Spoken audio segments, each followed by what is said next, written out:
When Eliza Hartwell stepped off that train in Nevada, she expected a new beginning. Instead, she found rejection, hunger, and the bitter cold of a man's cruelty. Left to die on a station bench, she had given up, until 5 words pierced through her despair. "Can you read me a story?" What happens next will break your heart and put it back together again. Stay with me until the end, hit that like button, and comment what city you're watching from so I can see how far this story travels. Now, let's begin. The wind cut through Eliza Hartwell's threadbare coat like 1,000 tiny knives, each gust reminding her that she was still alive when part of her wished she wasn't. She sat motionless on the wooden bench outside the Silver Creek station, her hands folded in her lap, fingers blue beneath the thin cotton of her gloves. Gloves that had once been white, now gray with travel and grief. The train was gone. The man who was supposed to be her husband was gone. Hope, she thought, was probably gone too. Eliza stared at the empty tracks stretching into the white void of Nevada winter, trying to remember exactly when everything had fallen apart. Was it the moment Henry Barlow saw her step down from the passenger car, her dress wrinkled from 3 days of travel, her eyes hollow from 3 months of mourning? Was it when he looked her up and down with the calculating gaze of a man inspecting livestock at market? Or was it when he leaned close enough that she could smell the whiskey on his breath and said, "You're not what I ordered. You look like death walking, and I don't need that kind of bad luck on my land." She'd tried to speak, to explain that yes, she'd been ill with grief after her family died in the fire, that yes, she was thinner than the photograph she'd sent 6 months ago, but she was strong, she was willing, she would work hard. But Henry Barlow had already turned his back. "Stage leaves in 2 hours," he'd said over his shoulder. "Be on it." That was 4 hours ago. The stage had come and gone. Eliza hadn't boarded it. Where would she go? Back to Pennsylvania? To the ashes of her childhood home? To the unmarked graves of her parents and younger brother? To the nothing that waited for her there? So she'd stayed on the bench as the afternoon faded into evening, as the temperature dropped and the snow began to fall in earnest, as the station master locked the office door and hurried away without meeting her eyes. She'd stayed because moving required deciding what to do next, and she had no decisions left in her. The cold was almost comforting now. She'd stopped shivering about an hour ago, which she dimly recognized as a bad sign, but bad signs didn't matter much anymore. Her stomach had stopped hurting too, though she hadn't eaten since yesterday morning, a hard biscuit and weak coffee somewhere in Wyoming. The money she'd saved for this journey was nearly gone, spent on train fare and the small carpet bag that now sat at her feet, containing everything she owned in the world: 2 dresses, a nightgown, a hairbrush, 3 books, and a daguerreotype of her family taken the summer before they died. They'd been so happy that day. Her father, with his hand on her mother's shoulder, both of them trying not to smile so the photograph wouldn't blur. Thomas, only 12, unable to contain his grin entirely. And Eliza herself, 19 and full of dreams about teaching school, or maybe opening a bookshop one day. That girl seemed like a stranger now. The fire had taken them in October. A knocked-over lantern in the barn, her father going back inside to save the horses, her mother running after him, Thomas following his parents because that's what children do. They follow the people they love, even into flames. Eliza had been in town that day, delivering pies to the church social. She'd returned to find nothing but smoke and ruins and 3 bodies laid out in the yard beneath borrowed sheets. After that, there had been the blank weeks of grief, the neighbors' pitying looks, the well-meaning widow who suggested Eliza might find a fresh start out west as a mail-order bride.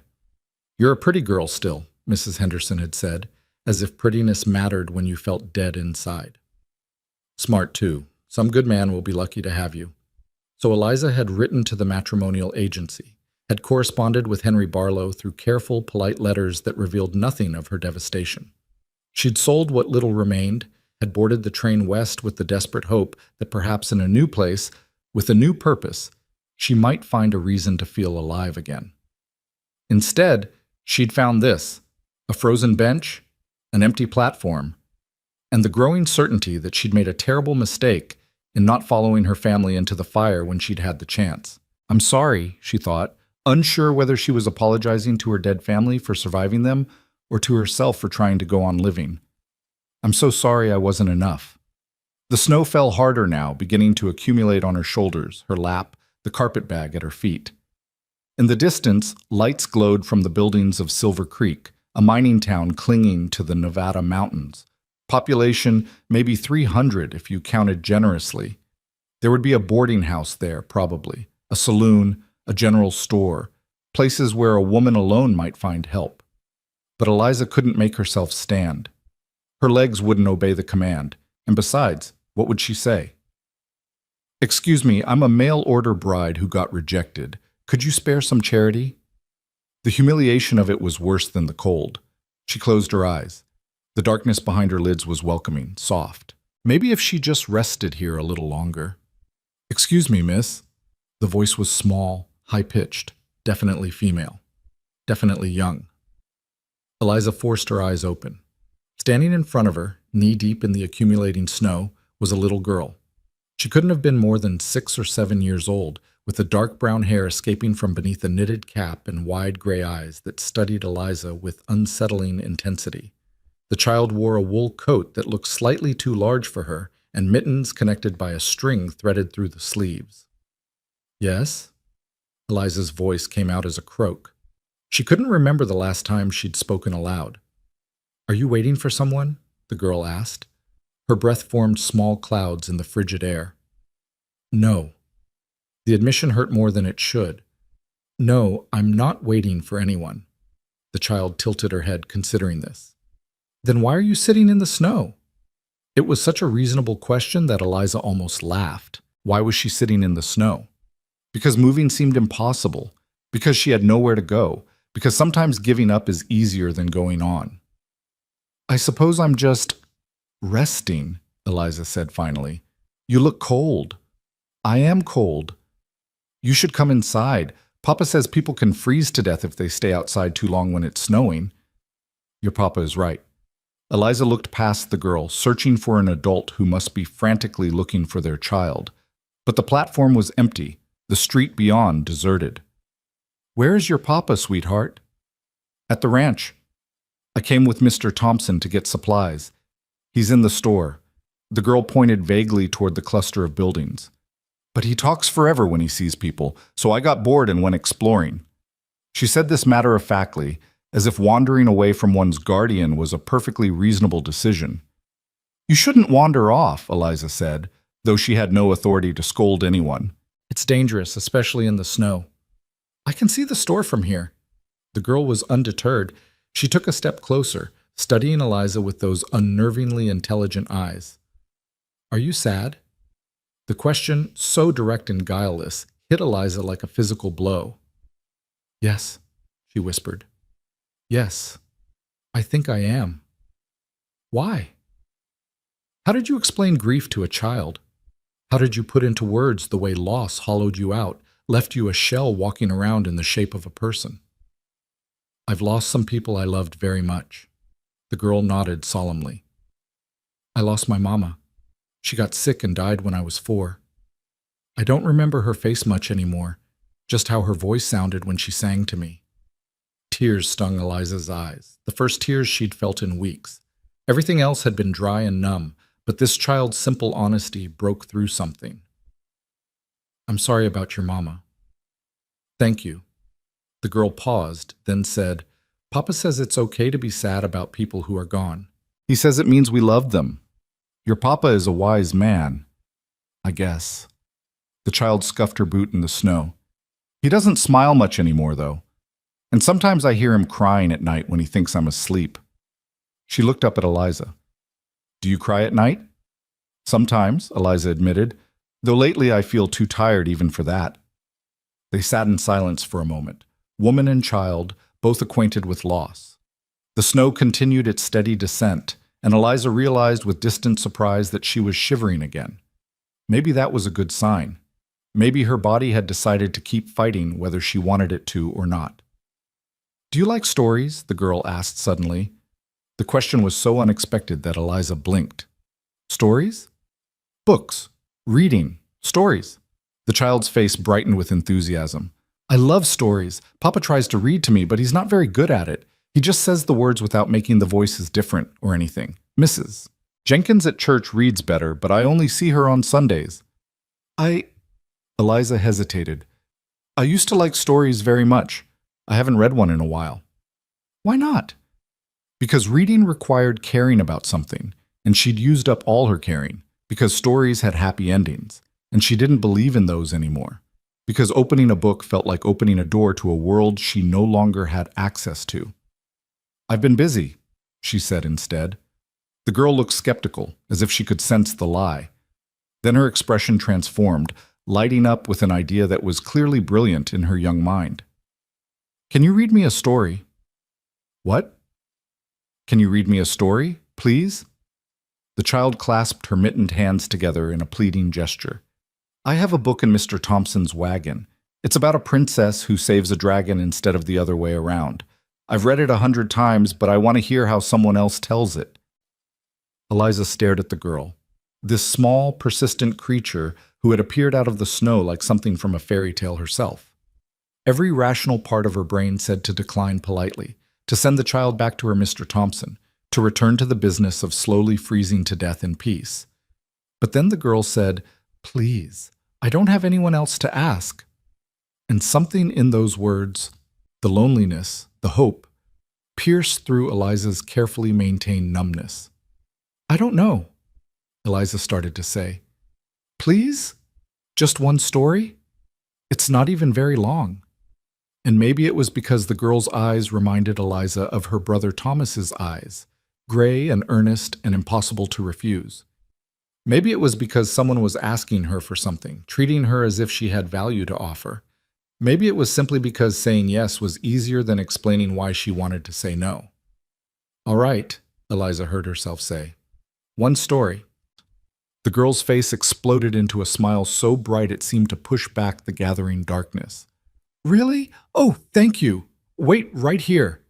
She turned and dashed toward the street, moving with the reckless speed of children who haven't yet learned to fear falling.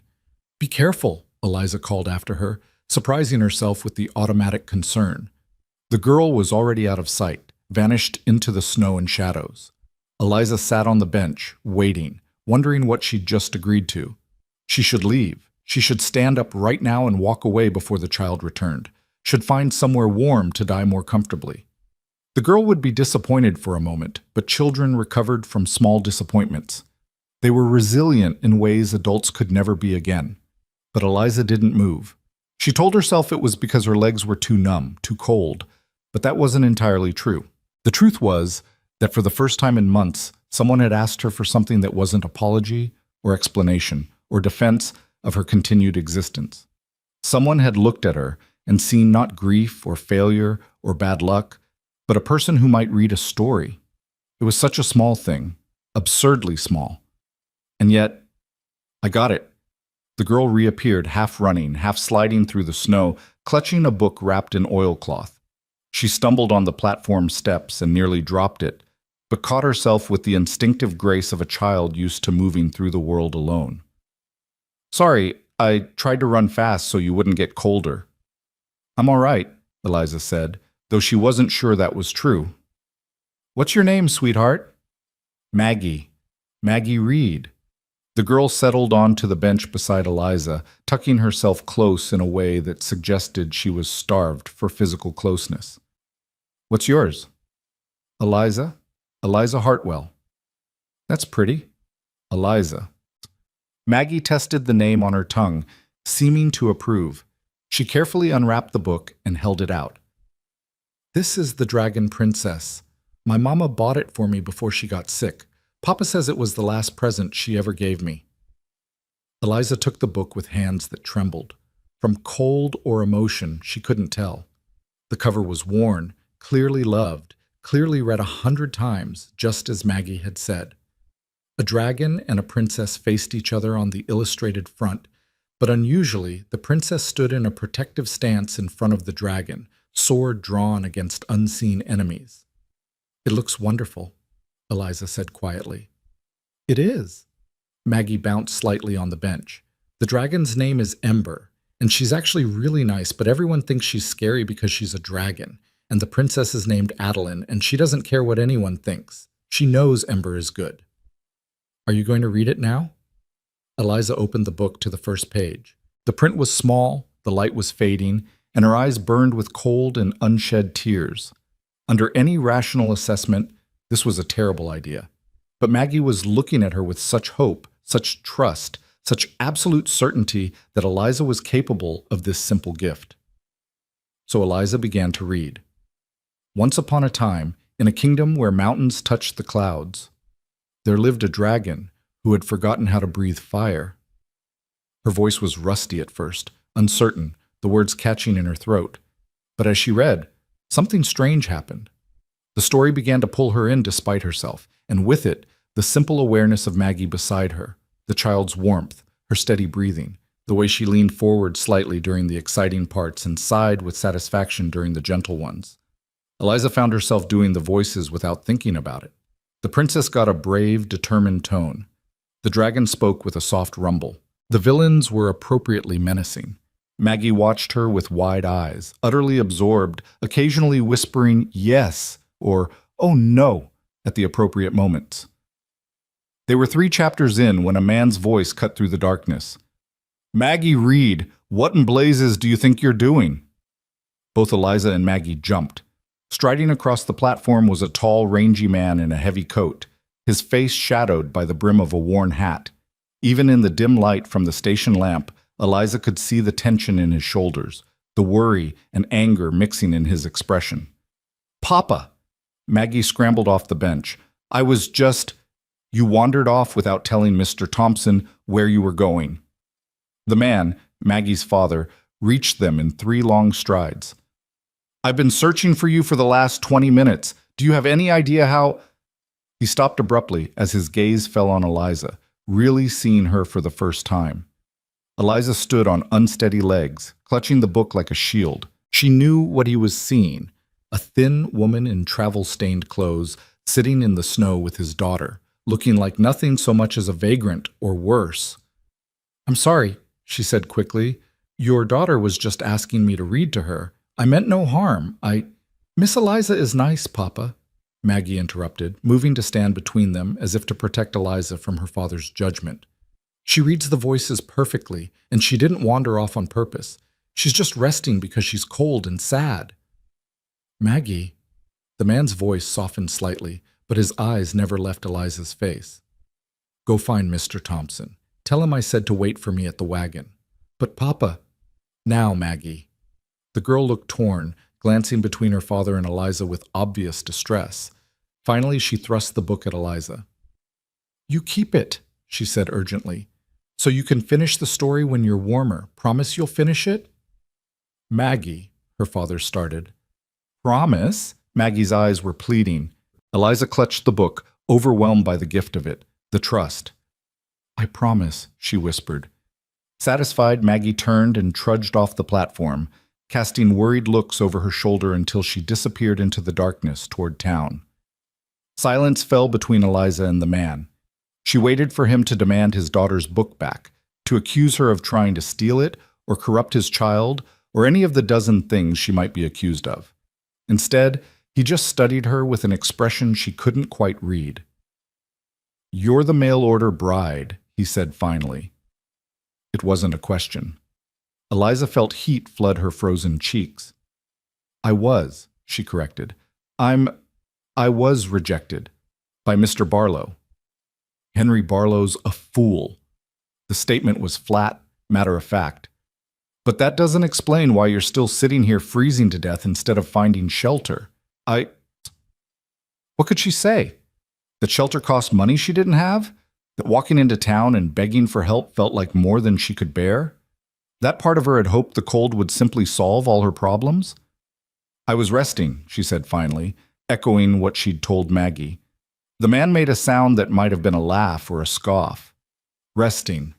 In a snowstorm. On a train platform." He shook his head. "Do you have anywhere to go?" The truth stuck in Eliza's throat. She wanted to lie, to preserve some shred of dignity, to tell this stern-faced stranger that she had plenty of options and was perfectly capable of taking care of herself. But she was so tired of pretending, so tired of carrying the weight of her own survival. "No," she said simply. "I don't have anywhere to go." He studied her for another long moment, and she watched something shift in his expression. Not pity exactly, but recognition. As if he understood what it meant to have nowhere left to go. Can you cook? The question was so unexpected that Eliza blinked. What? Can you cook? Clean? Handle basic ranch work? Yes, I grew up on a small farm. I can do all those things. Good. He adjusted his hat, jaw working as if he was arguing with himself. My ranch is about 5 miles out. I need help keeping house and looking after Maggie while I handle the stock and land. The last woman I hired ran off 3 weeks ago, said it was too isolated, too quiet. I can offer room and board and a small wage. Nothing fancy, but it's honest work. Eliza stared at him. You're offering me a job? You don't even know me. I know you kept my daughter safe when you could have ignored her. I know you read to her even though you look about ready to collapse. I know Henry Barlow rejected you, which in my experience is usually a sign that someone has both intelligence and integrity. His mouth quirked in something that might have been the ghost of a smile. And I know that if I leave you here, you'll likely be dead by morning. Call me sentimental, but I'd prefer to avoid that. Why? The word came out harsher than she intended. Why would you help me? For the first time, the man's stern expression softened completely. Because someone helped me once, when I needed it. Because my daughter just spent the last 20 minutes explaining to me in great detail how you're sad like Papa is sad, and anyone who's that sad deserves kindness instead of more hardship. He held out his hand. Name's Jonah Reed. And before you ask, no, I'm not looking for a wife. I'm looking for help. Nothing more. Eliza looked at his outstretched hand, at this unexpected lifeline thrown to her in the darkness. Every instinct she had screamed that this was suspicious, that men didn't offer jobs to strange women out of kindness, that there had to be a catch. But then again, she'd gotten on a train to marry a stranger based on nothing but letters. She'd gambled her entire future on the hope that somewhere in the West she might find a place to belong. That gamble had failed spectacularly, but maybe, just maybe, this was the universe giving her another chance. Or maybe she was too cold and too tired and too hungry to think straight, and she'd regret this decision in the morning. Either way, she reached out and took Jonah Reed's hand. Thank you, she said, her voice breaking on the words. Thank you. His grip was firm, warm, steady, everything she wasn't. Can you ride? Not well, but I can hold on. That'll do. He released her hand and picked up her carpet bag without asking permission. Come on, Mr. Thompson's wagon is warm, and there's hot coffee in a thermos if you need it. Eliza followed him off the platform, her legs shaky and uncertain beneath her. Behind her, the empty bench was already disappearing beneath fresh snow, erasing all evidence that she'd ever been there, that she'd ever sat there ready to give up. She clutched Maggie's book to her chest and thought about princesses who protected dragons, and dragons who had forgotten how to breathe fire. She thought about small girls with gray eyes who asked impossible questions, and fathers who offered kindness to strangers. Maybe, she thought as she followed Jonah Reed through the snow toward the warm glow of town lights, maybe this was the beginning of a different story than the one she'd thought she was living. Maybe this was the part where the abandoned mail-order bride stopped being abandoned and became something else. She didn't know what yet. She didn't dare to hope. But at least, she was moving forward instead of slowly freezing on a bench. And for tonight, that would have to be enough. The wagon ride to Jonah Reed's ranch passed in a blur of cold wind and darker cold silence. Eliza sat wedged between Mr. Thompson, a grizzled man who smelled of tobacco and said nothing beyond a grunt of greeting, and a stack of supply crates that shifted with every rut in the frozen road. Maggie had climbed into the back despite her father's protests, wrapping herself in a horse blanket and humming quietly to herself, occasionally calling out observations about the snow or the stars or a rabbit she thought she saw in the darkness. Jonah rode alongside on a bay horse that looked as worn and weather-beaten as its owner, his posture easy in the saddle despite the limp Eliza had noticed when he'd walked. A war injury, she guessed, though she didn't ask. She'd learned long ago that some wounds were better left unspoken. The hot coffee Jonah had mentioned turned out to be real. Mr. Thompson had thrust a battered thermos at her without a word, and she'd drunk it gratefully despite the bitter taste and the way it burned her tongue. The warmth spreading through her chest felt almost painful after so many hours of numbness, as if her body was punishing her for nearly giving up on it. "You all right, miss?" Mr. Thompson asked about halfway through the journey, the first words he'd spoken since they left Silver Creek. "Yes," Eliza said, though her teeth were chattering. "Thank you for the coffee." He grunted again, which seemed to be his primary form of communication, and didn't speak again for the rest of the ride. The Reed Ranch appeared out of the darkness like something from a dream, or perhaps a memory of something that had once been beautiful but had fallen into neglect. A two-story house with a wide porch stood at the center of the property. Flanking it on either side were a barn, a stable, and several smaller outbuildings that Eliza couldn't quite make out in the dark. Everything looked solid enough, well built, but there was an air of abandonment about the place, as if the ranch itself was holding its breath, waiting for something to change. "Home," Maggie announced from the back of the wagon, popping her head up like a prairie dog. "We're home." Jonah dismounted with practiced ease despite his limp, then came around to help Eliza down from the wagon. His hands were gentle but impersonal, and he released her the moment her feet touched solid ground. "Thank you, Thompson," he said to the older man. "I'll settle up with you next week when I come into town." "No rush, Jonah. You know I trust you for it." Thompson tipped his hat to Eliza. "Ma'am, hope you find what you're looking for here." Eliza wasn't sure what she was looking for anymore, so she simply nodded and watched as the wagon creaked away into the darkness, leaving her alone with Jonah Reed and his daughter in a place that was supposed to be her new home, at least for now. "Come on," Jonah said, picking up her carpet bag again. "Let's get you inside before you freeze solid." The house was dark and cold when they entered, but Jonah moved through it with the confidence of long familiarity, striking matches and lighting lamps until a warm glow pushed back the shadows. Maggie dashed ahead, shedding her coat and mittens in a trail that Jonah sighed at but didn't comment on. Eliza stood in the doorway, taking in what little she could see. The front room was large, dominated by a stone fireplace that clearly hadn't been lit in hours. Furniture clustered around it, a worn sofa, 2 chairs, a low table covered in what looked like Maggie's drawings. To the left, she could see a dining table with mismatched chairs, and beyond that, a doorway that presumably led to the kitchen.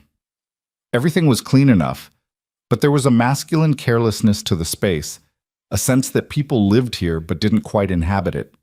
No curtains on the windows, no rugs on the floor, no decorative touches or softness anywhere. It was a house that had forgotten how to be a home. "Papa, I'm hungry," Maggie announced, reappearing from wherever she'd vanished to. "When are you not hungry?" Jonah was already moving toward the fireplace, kneeling to build up the fire with practiced efficiency. "Eliza, the kitchen's through there. If you're up to it, there's bread and butter in the pantry and some cold ham from last night. Nothing fancy, but it'll do for tonight." He said it casually, as if it was a simple request, but Eliza understood what he was really doing, giving her a task, a purpose, a way to earn her place rather than feel like a charity case. She appreciated it more than he probably knew. "Of course," she said, and moved toward the kitchen before her legs could remember they were exhausted. The kitchen was larger than she'd expected, with a cast-iron stove, a deep sink with a pump handle, and counters that looked sturdy if somewhat battered. Cabinets lined one wall, and a pantry door stood open, revealing neat rows of preserves, flour, sugar, and other staples. Someone had organized this space with care once, though that care was clearly years in the past. Eliza found the bread wrapped in cloth, the butter in a crock, the ham in the cold box that was actually cold thanks to the winter temperatures. Her hands moved automatically, slicing bread, spreading butter, arranging food on plates she found in one of the cabinets. It felt strange to be performing such domestic tasks in a stranger's house, but also oddly comforting. This, at least, she knew how to do. She brought the simple meal out to find that Jonah had gotten the fire roaring and Maggie had curled up on the sofa, fighting sleep with the determined stubbornness of a child who didn't want to miss anything. "Thank you," Jonah said, taking the plate she offered. "Maggie, sit at the table properly." "But, Papa," "Table. Now." Maggie dragged herself to the table with exaggerated suffering, though she perked up once she started eating. Eliza sat down carefully in one of the chairs, her own plate in front of her, and forced herself to eat slowly, despite the gnawing hunger in her stomach. The food was simple but good, and she had to stop herself from devouring it like an animal. Jonah ate standing up, leaning against the fireplace mantel, studying Eliza with an expression she couldn't quite read. Not hostile, but assessing, trying to figure out what kind of person he'd just invited into his home. "So," he said finally, "I suppose we should establish some ground rules." "Of course." Eliza set down her bread, meeting his gaze directly. If he was going to throw her out, better to know now than later. "First, like I said, I'm not looking for a wife. I tried that once, and—" He glanced at Maggie, who was now focused entirely on her food. "It ended. I'm not interested in trying again. This is a job, nothing more. Room, board, and $5 a month." "Fair?" "More than fair, Sal," Eliza said quietly. "Thank you. Second, Maggie is my priority. Everything else comes after her safety and well-being. If I think you're putting her at risk in any way—" "I would never hurt a child," Eliza interrupted, surprising herself with the fierceness in her voice. "Never." Jonah studied her for a moment, then nodded. "I believe you, but I had to say it." "I understand. Third, I don't pry into people's pasts, and I'd appreciate the same courtesy. You're running from something. I can see that. I don't need to know what. But if trouble follows you here, I need to know about it before it arrives. Deal?" Eliza's throat tightened. Should she tell him now about Caleb Rourke? About the man who'd murdered her family and might someday come looking for the only witness who'd escaped? But no. Rourke thought she'd died in the fire with the others. That's what the newspapers had reported. As far as the world knew, the entire Hartwell family had perished. She was safe. She had to believe she was safe. "Deal," she said. "And I promise, if there's any danger, you'll know." "Good." Jonah pushed away from the mantel. "Your room is upstairs, second door on the right. It's not much, but it's warm enough. Bathroom's at the end of the hall. The water pump is temperamental, but it works if you're patient with it. Maggie's room is across from yours. Mine is downstairs off the kitchen. Any questions?" 1,000 questions crowded Eliza's mind, but she shook her head. "Not tonight. Thank you, Mr. Reed." "Jonah," he corrected. "No need for formality when it's just us." "Jonah, then. And you can call me Eliza." "I know. Maggie told me approximately 47 times on the way back into town." His mouth quirked in what might have been amusement. "My daughter has apparently decided you're the answer to all her problems. Fair warning." Eliza glanced at Maggie, who was now nodding over her plate, fighting a losing battle against sleep. "She's a sweet child." "She's a handful," Jonah said, but there was such love in his voice that it made Eliza's chest ache. He moved to his daughter, scooping her up with ease. "Come on, little bird, time for bed." "But Miss Eliza didn't finish the story," Maggie mumbled against her father's shoulder. "Miss Eliza can finish it tomorrow. She's not going anywhere." Was she? Eliza found herself wondering even as she nodded agreement. She thought she wasn't going anywhere when she got off the train to meet Henry Barlow either. Nothing in her life felt permanent anymore, and perhaps that was simply how things were now, temporary moments strung together, each one potentially the last. Jonah carried Maggie toward the stairs, then paused and looked back at Eliza. "There's a nightgown of my wife's in the dresser in your room. She was taller than you, but it should work well enough until we can get you proper clothes. Help yourself to whatever you need." The casual mention of his dead wife sent a pang through Eliza's chest. "Thank you. That's very kind." He shrugged, as if kindness was nothing remarkable, then disappeared up the stairs with his sleeping daughter. Eliza sat alone in the now quiet kitchen, listening to the creak of floorboards above, the murmur of Jonah's voice as he put Maggie to bed, the pop and crackle of the fire. She should clean up the dishes. She should go upstairs to her room. She should do something productive to justify the space she was taking up in this house. Instead, she just sat there, letting the warmth seep into her bones, letting the exhaustion she'd been holding at bay finally crash over her like a wave. She'd been so close to giving up, so close to just stopping, to letting the cold and grief finally win. But Maggie had asked her to read a story, and Jonah had offered her a job. And now here she was, in a warm house, with food in her stomach and a place to sleep, and it felt like more than she deserved and less than she needed all at once. You still awake down there? Jonah's voice carried down from upstairs. Yes, Eliza called back, forcing herself to stand and begin clearing the dishes. Leave those. You look dead on your feet. Get some rest. Tomorrow's soon enough to start earning your keep. Eliza wanted to protest, but her body had reached its limit. She gathered her carpet bag, climbed the stairs on legs that felt like they belonged to someone else, and found the second door on the right, just as Jonah had described. The room was small but clean, with a narrow bed, a dresser, a washstand, and a window that would probably offer a view of the ranch in daylight.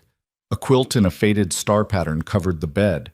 And yes, there in the dresser she found a nightgown in soft white cotton, carefully folded as if waiting for its owner to return. Eliza changed quickly in the cold room, then slipped under the quilt and let her eyes fall closed. Through the walls she could hear Jonah moving around downstairs, banking the fire, checking locks, doing all the small tasks that people do to prepare for sleep. And from across the hall, so faint she almost missed it, came Maggie's voice. Papa, is Miss Eliza really going to stay? For now, little bird, try to sleep.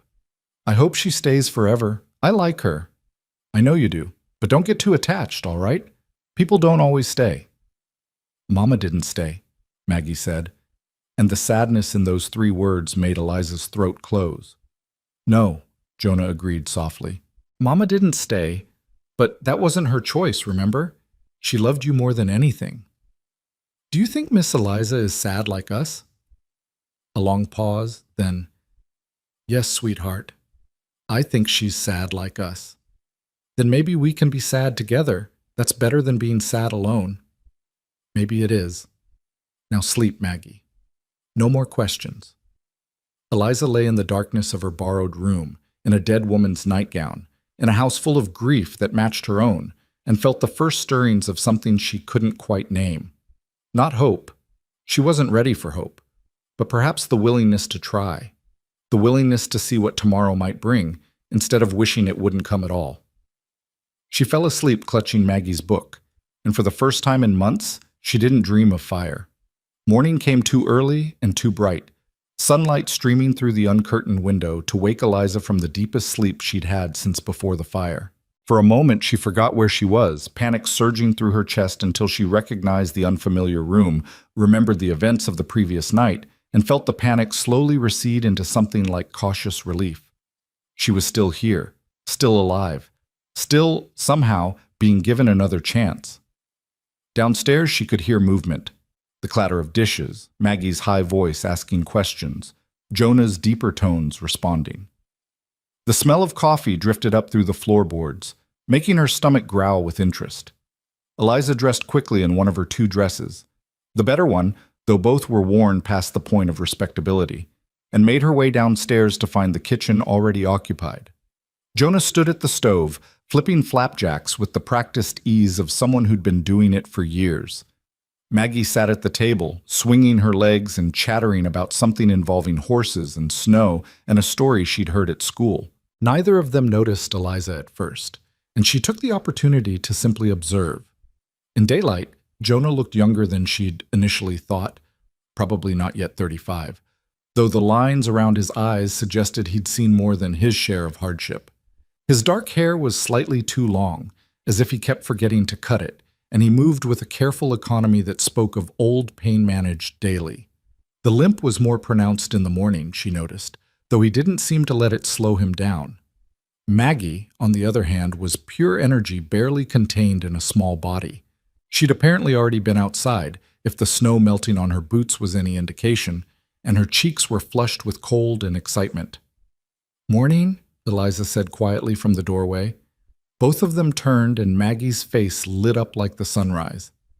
"Miss Eliza, you're awake. Papa said I had to let you sleep, but I've been waiting forever, and I wanted to show you the barn and the horses, and I found an icicle this big." She spread her arms wide. "And Papa said you could have coffee if you want. And are you going to finish the story today?" "Maggie, breathe," Jonah said mildly, sliding flapjacks onto a plate. "Give the woman a chance to wake up before you drown her in questions." He nodded at Eliza. "Coffee's on the stove. Cups are in the cabinet above. Breakfast is almost ready." "Thank you." Eliza poured herself coffee in a chipped mug and sat down at the table, accepting the plate Jonah handed her a moment later.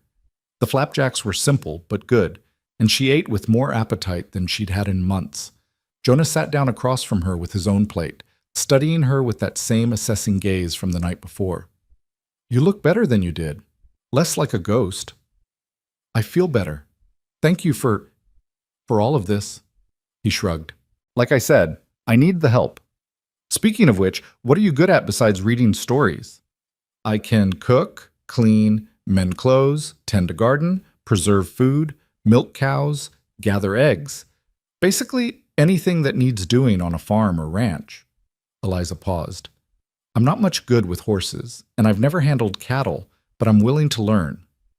"Don't need you for cattle work. I've got 2 ranch hands who come in during the day, Abel and Sam. They handle the heavy work with the stock."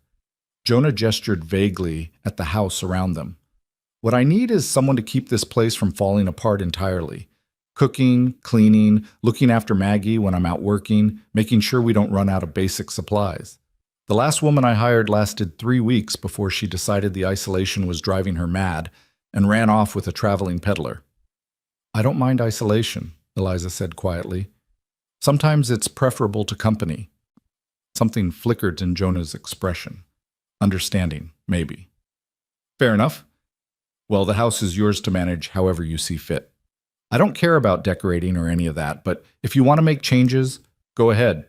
Just keep me fed, keep Maggie safe, and keep the place from burning down, and we'll get along fine." "Can Miss Eliza teach me things?" Maggie asked suddenly, looking up from her flapjacks. "Like how to sew better? Mrs. Henderson says my stitches are terrible." "Mrs. Henderson says everyone's stitches are terrible except her own," Jonah said dryly. "But yes, if Miss Eliza is willing to teach you, that's fine." "I'd be happy to," Eliza said, surprised by how much she meant it. When had she last taught anyone anything? When had she last felt capable of teaching? Maggie beamed. "And you'll finish the story today?" "I'll finish the story," Eliza promised. The rest of breakfast passed in relative quiet, Jonah occasionally explaining aspects of the ranch routine while Maggie interjected with her own observations and opinions. After they finished eating, Jonah stood and reached for his coat. "I need to check on the cattle in the north pasture. Abel and Sam should be here within the hour. They know to come to the house if they need anything. Maggie, you help Miss Eliza with whatever she needs, understood?" "Yes, Papa."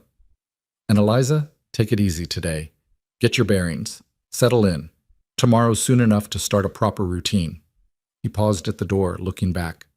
"And if you need anything, ring the bell on the front porch. I'll hear it and come back." Then he was gone, limping out into the bright, cold morning, leaving Eliza alone with his daughter and the overwhelming task of figuring out what her life was supposed to look like now. "So," Maggie said brightly, "do you want to see my room first, or should we do the story first? Or maybe, how about," Eliza interrupted gently, "we start by cleaning up breakfast, and then I'll read you the next chapter of your book while we work on other chores. That way we can do both." Maggie considered this, then nodded sagely. "That's a good compromise. Papa says compromises are important." "Your papa is right." They washed dishes together, Maggie chattering the entire time about school, which she attended 3 days a week in town when Mr. Thompson could give them a ride. Her friends, Emma was nice but bossy, Jacob was funny but picked his nose. And her favorite things, horses, snow, stories, her papa, and cookies, though not necessarily in that order. Eliza found herself relaxing into the conversation, into the simple domesticity of it all. This was familiar territory, kitchen work, childcare, the rhythms of maintaining a household. She might not know what her future held, but she knew how to wash dishes and listen to a child's stories and keep a house running. These were skills that mattered, that had value. "My room is a mess," Maggie announced as they climbed the stairs, Eliza carrying the now precious storybook. "Papa says I'm like a tornado that picks up everything and puts it down somewhere else." The assessment turned out to be accurate. Maggie's room was a cheerful disaster, clothes scattered across the floor, drawings pinned haphazardly to the walls, a collection of rocks and feathers and other treasures arranged on the windowsill. The bed was unmade, quilts tangled like Maggie had fought them in her sleep. All right, Eliza said, surveying the chaos with amusement rather than judgment. Here's what we'll do. I'll read the next chapter while you pick up your clothes and put them in the dresser. Sound fair? That sounds perfect. Maggie immediately started gathering armfuls of dresses and stockings, dumping them enthusiastically into drawers without any apparent organization system. Eliza settled into the small chair by the window and opened the book to where they'd left off the night before. Chapter 4. The Dragon's Secret, she began, and was immediately transported back into the story. Princess Adeline was trying to understand why Ember the dragon couldn't breathe fire anymore, and what Eliza had initially dismissed as a simple children's tale was revealing surprising depth about fear and loss and finding courage when you thought you had none left. She read while Maggie worked, making the voices distinct and clear, pausing at the exciting parts, letting the emotional moments breathe. Maggie listened even as she moved around the room, occasionally stopping completely to stare at Eliza during particularly intense passages. When Eliza reached the end of the chapter, a cliffhanger where Princess Adeline discovered the truth about why Ember had lost her fire, Maggie actually gasped. "No! What happens next?" "That's all for now," Eliza said, closing the book with a smile. "Otherwise, you'll have no incentive to keep your room clean tomorrow." "That's mean," Maggie said, but she was grinning. "You're like Papa. You use stories to make me behave." "Does it work?" "Sometimes." Maggie flopped onto her now-made bed. "Do you have a family, Miss Eliza? Papa said not to ask questions, but I'm just curious." The question hit Eliza like a fist to the chest, stealing her breath for a moment. "I did," she said carefully. "They died a few months ago."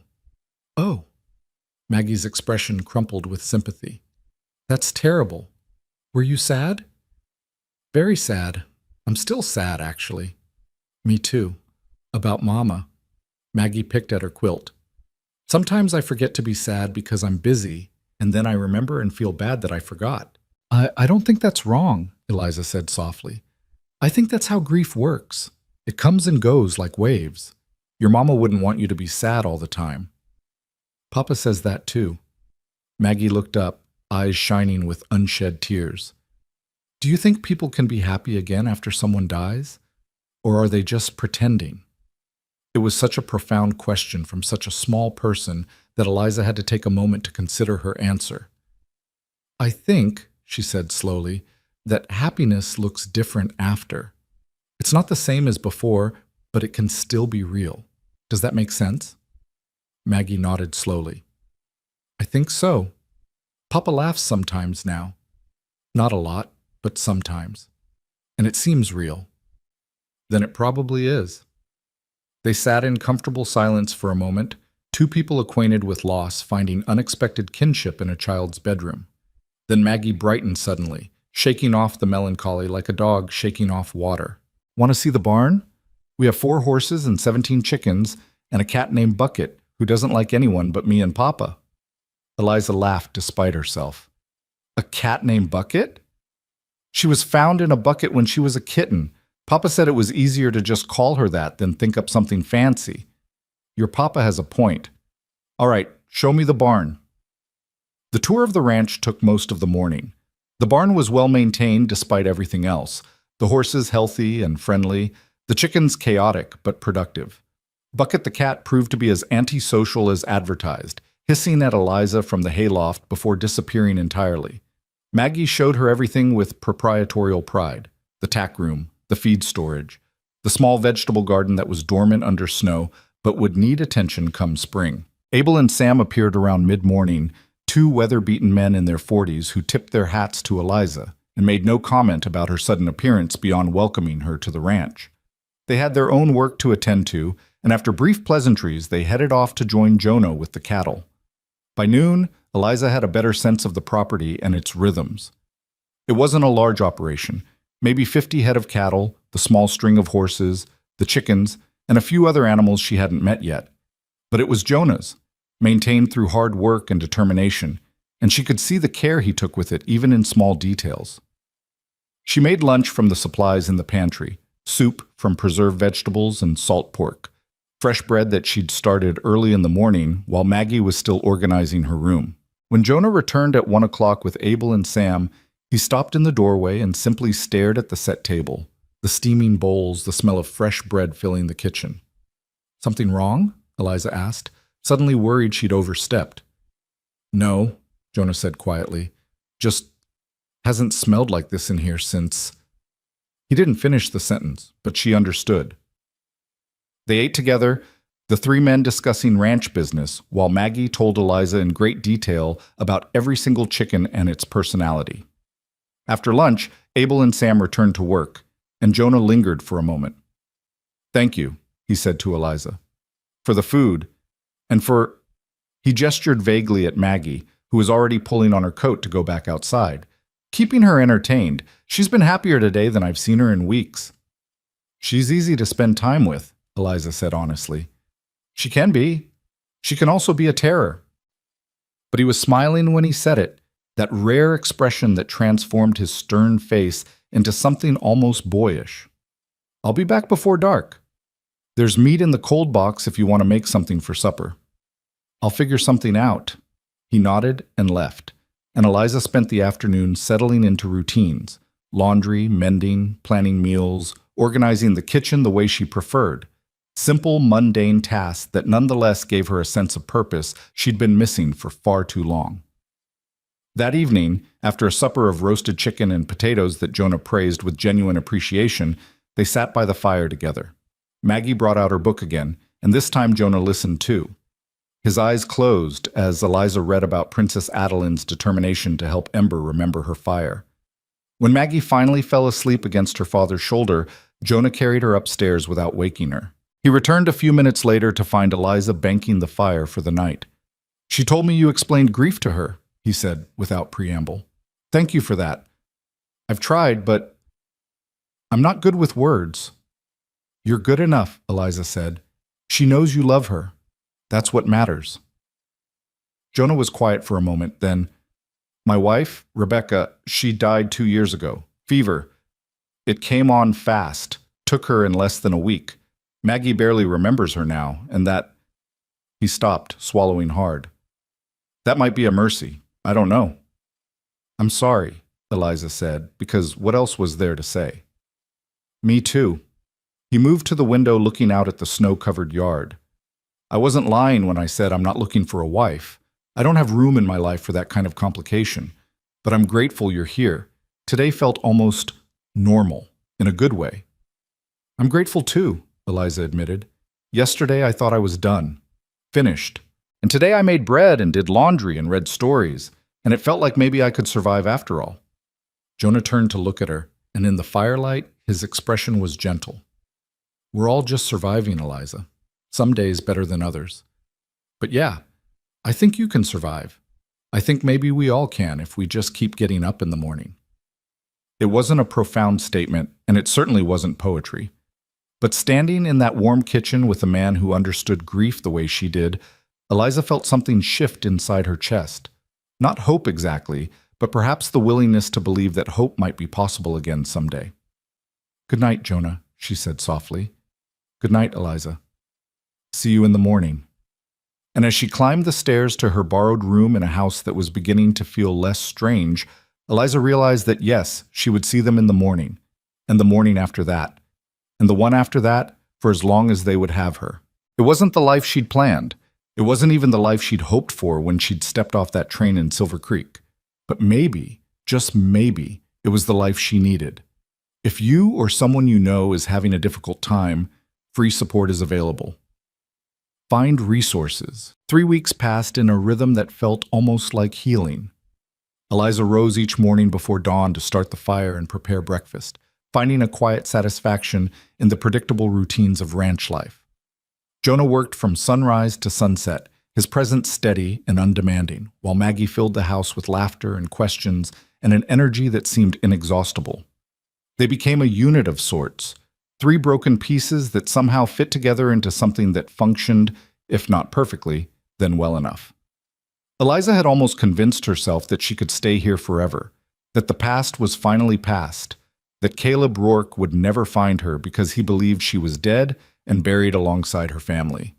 She should have known that peace was always temporary, that danger had a way of finding you no matter how carefully you hid.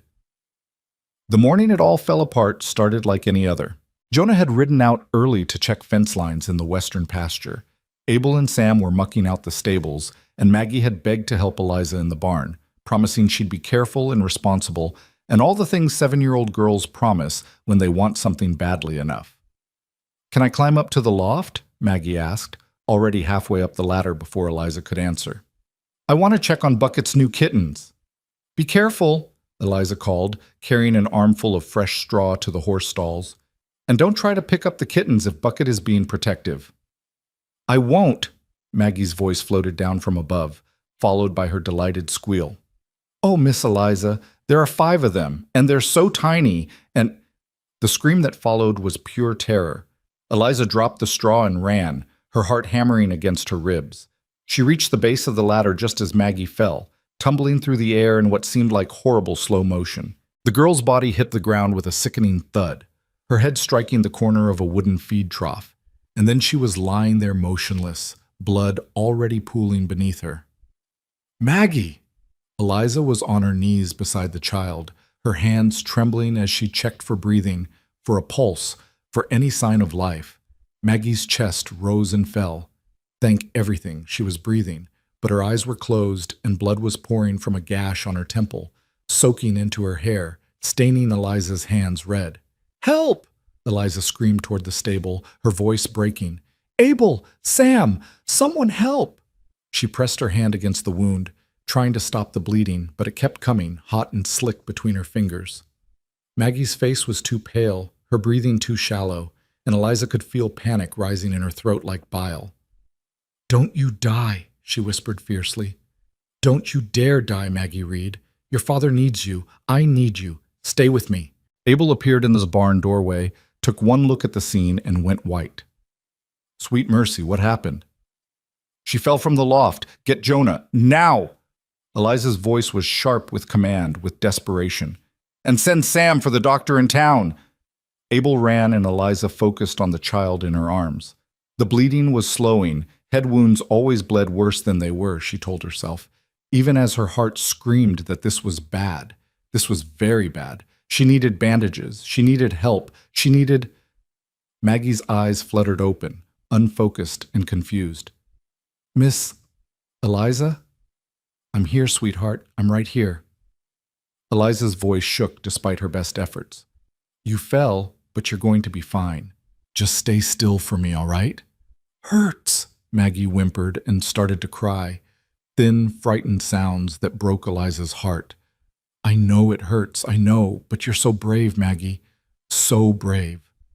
Eliza looked around frantically, spotted a horse blanket folded on a nearby bench. She couldn't leave Maggie to get it, couldn't risk moving her, couldn't... Her own shirtwaist.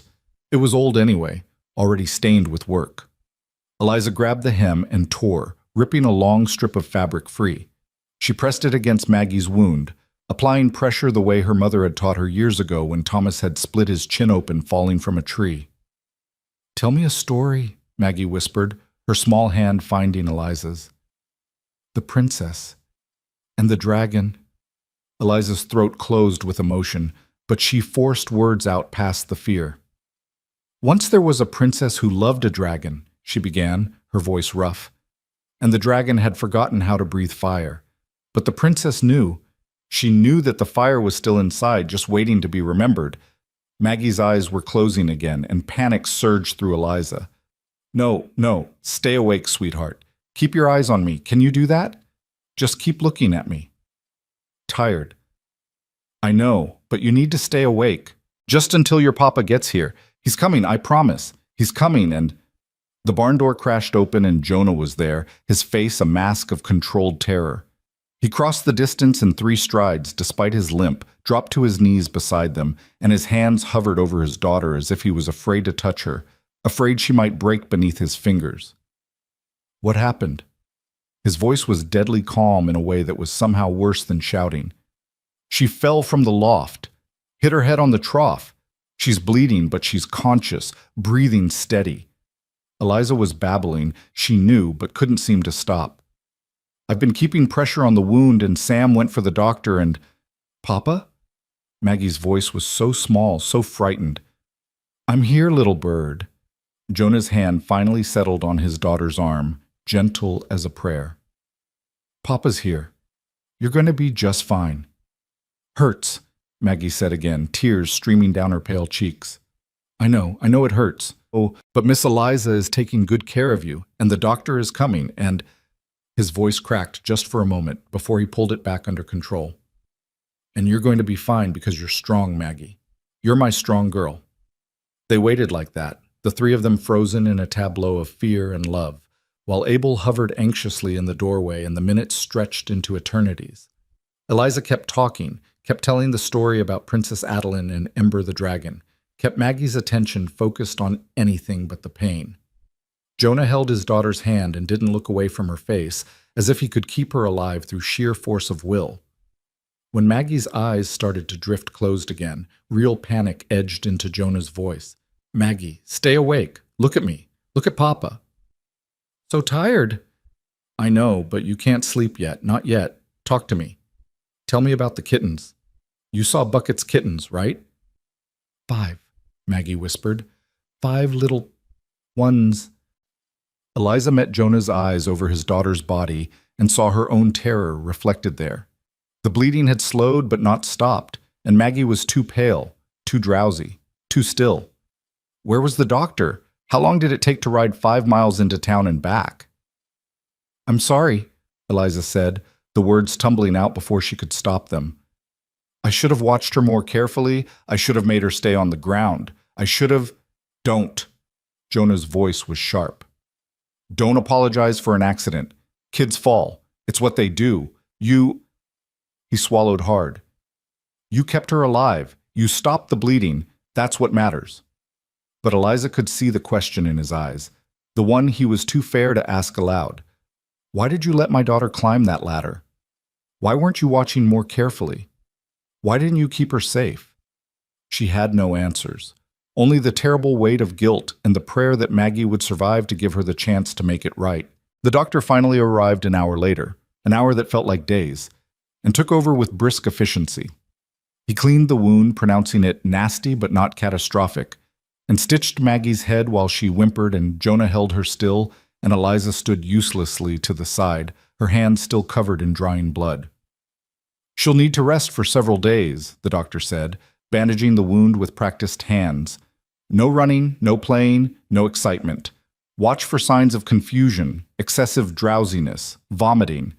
If any of those appear, come get me immediately. I will, Jonah said. Thank you, Doc. Just doing my job. The doctor packed up his bag, then fixed Eliza with a stern look. You did good work here, keeping pressure on the wound. Probably saved her from losing too much blood. Head wounds can be tricky. Bleed like the devil, but often look worse than they are. Eliza nodded, unable to speak past the lump in her throat. After the doctor left, Jonah carefully lifted Maggie, who was now groggy but stable, and carried her toward the house. Eliza followed at a distance, feeling like an intruder, like someone who had forfeited her right to be part of this family in the moment she'd let Maggie get hurt.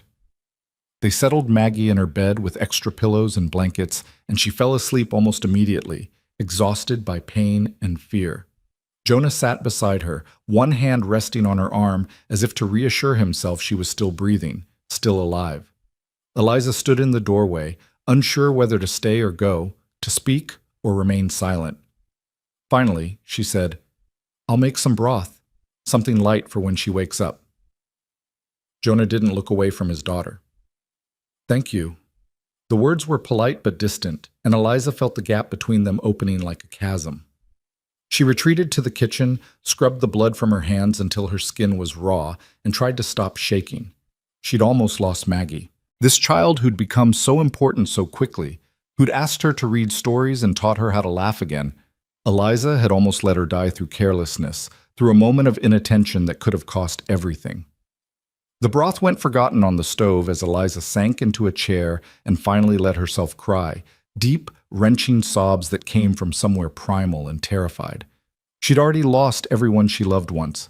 She couldn't bear to lose anyone else. She couldn't survive it. She didn't hear Jonah enter the kitchen until he spoke. Eliza. She looked up, wiping desperately at her face, trying to compose herself. I'm sorry, Stop apologizing. He crossed to where she sat and, to her complete surprise, pulled her to her feet and into his arms. It wasn't romantic, wasn't anything but human comfort offered to someone who desperately needed it. She's alive. She's going to be fine. That's what matters. Eliza sobbed against his shoulder, her hands clutching his shirt, and he just held her and let her break apart in the safety of his strength. When she finally pulled back, embarrassed and exhausted, he handed her a handkerchief without comment. "I should have been more careful," she said, her voice hoarse. "Kids are unpredictable. You can't watch them every second." Jonah moved to the window, looking out at the darkening yard. "When Rebecca died, I blame myself for weeks. Should have gotten the doctor sooner, should have noticed she was sick earlier, should have done something different. But the truth is, sometimes bad things just happen. All we can do is deal with the aftermath." "How do you live with that?" Eliza asked. "With knowing you can't protect the people you love from everything?" "You don't live with it. You just live despite it." He turned back to face her. "Eliza, what you did today, keeping pressure on the wound, keeping her calm, keeping her awake, that probably saved her life. The doctor said as much. So please, stop carrying guilt that isn't yours to carry." Eliza wanted to believe him. She wanted to let go of the crushing weight of responsibility and fear. But before she could respond, before she could try to explain why letting people down felt like her defining characteristic lately, Abel appeared in the kitchen doorway with an expression that sent ice through her veins. "Jonah, there's a man here asking for Eliza. Says his name is Caleb Rourke, and he's looking for his fiancée." The world stopped. Everything stopped. Eliza couldn't breathe, couldn't think, couldn't do anything but stare at Abel's concerned face and feel reality crumbling around her. No, it wasn't possible. Caleb Rourke thought she was dead. He had no reason to come looking for her here, no way to know she'd survived. "Eliza?" Jonah's voice was sharp. "Who is Caleb Rourke?" She couldn't speak. Her tongue felt thick and useless in her mouth. All she could see was flames, her parents' bodies, Thomas's face, in the moment before the barn roof collapsed. All she could hear was Rourke's voice promising he'd make them pay for testifying against his brother, his laughter as he'd locked the barn doors from the outside and struck the match. "Eliza!" Jonah grabbed her shoulders, forcing her to focus on his face. "Who is he?" "The man who murdered my family," she whispered. "The man who burned them alive." Jonah's expression went absolutely still. And in that stillness, Eliza saw the soldier he must have been during the war, controlled, dangerous, capable of violence when necessary. "Stay here," he said quietly. "Lock the door behind me. Don't come out until I tell you it's safe." "No, Jonah, he's dangerous. I said stay here." It wasn't a request. "Abel, go up and watch Maggie. If anything happens to me, you take both of them and ride straight to the sheriff." "Jonah, I don't think," Abel started. "That's an order." Jonah moved toward the front door with the steady purpose of someone walking toward a fight they knew was coming. "Lock this door, Eliza." She wanted to argue, wanted to run, wanted to do anything but stand there frozen while Jonah walked out to confront a murderer. But her body wouldn't obey her commands, wouldn't do anything but shake and remember and fall apart. Abel gave her a worried look, then headed upstairs toward Maggie's room. Eliza forced her legs to move, forced herself to go to the door, and turn the lock as Jonah had ordered. Through the window, she could see a figure on horseback in the yard, illuminated by the light spilling from the barn. Even in shadow, she recognized Caleb Rourke's lean frame, the way he sat his horse with casual arrogance. He'd found her. Despite everything, despite all her precautions and prayers, he'd found her. Jonah stepped off the porch and walked toward Rourke with that distinctive limp, and even from inside, Eliza could hear the cold edge in his voice. "This is private property. State your business or move along." Rourke's laugh carried across the yard, familiar and sickening. "Well now, that's not very friendly. I'm just looking for someone, a woman, thin, brown hair, probably going by the name Eliza Hartwell.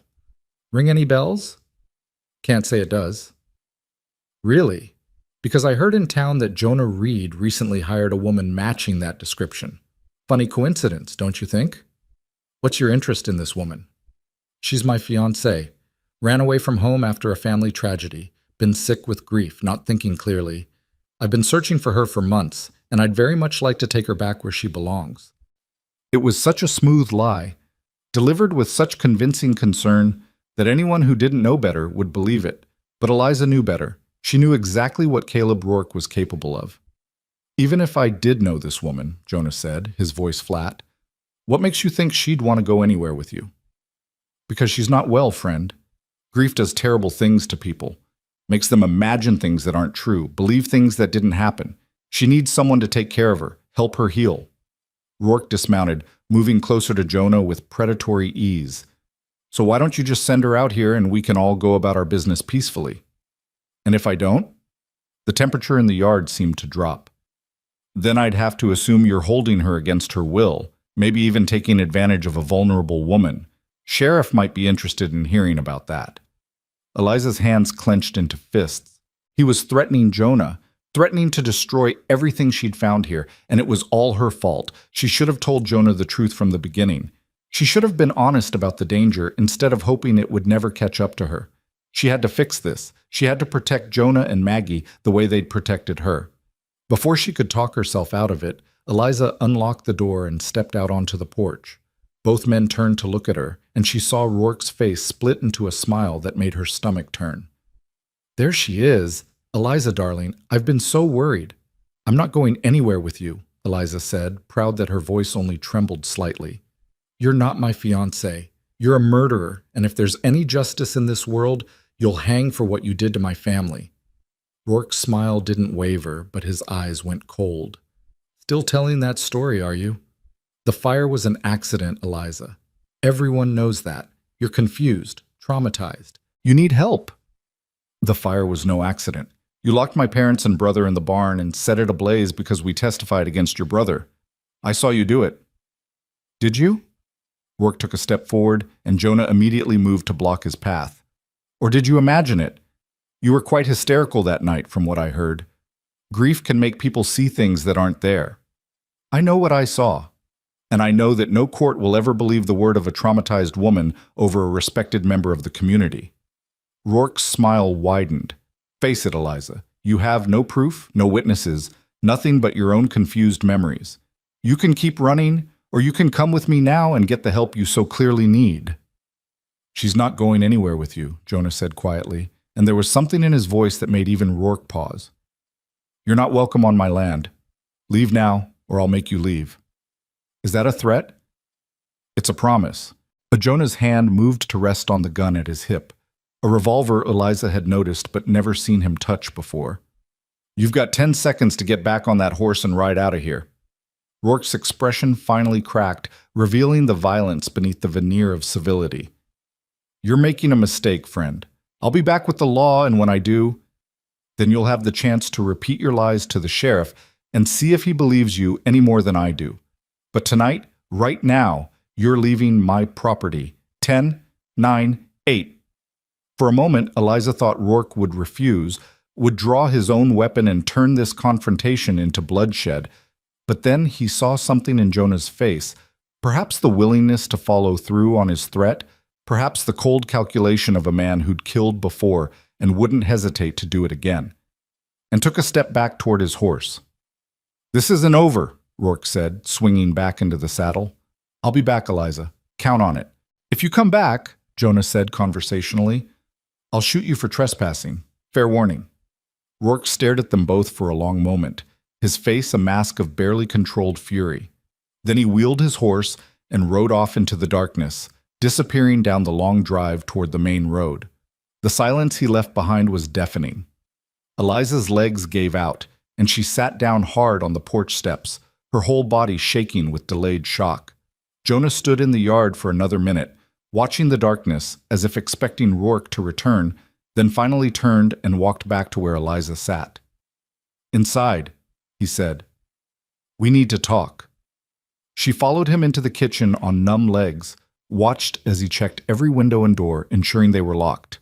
When he finally sat down across from her, his expression was unreadable. "Tell me everything," he said, "and I mean everything. No more secrets." So Eliza told him about her father testifying against Rourke's brother in a land dispute that had turned violent, about the threats that followed, about coming home to find her family's barn ablaze and seeing Caleb Rourke riding away in the distance, about how the authorities ruled it an accident because Rourke had friends in high places, and Eliza had no proof beyond her own testimony, about how she'd fled west to escape him, had used every penny she had to buy a new identity as a mail-order bride, had thought she was finally safe. When she finished, Jonah sat quietly for a long moment, his jaw working. "And you didn't think to mention that a murderer might come looking for you when I offered you a job?" "I thought I was safe," Eliza said, tears streaming down her face. "The newspapers reported that the entire family died in the fire. I thought he believed I was dead. I never imagined. I would never have stayed if I thought I was putting you and Maggie in danger. Too late now."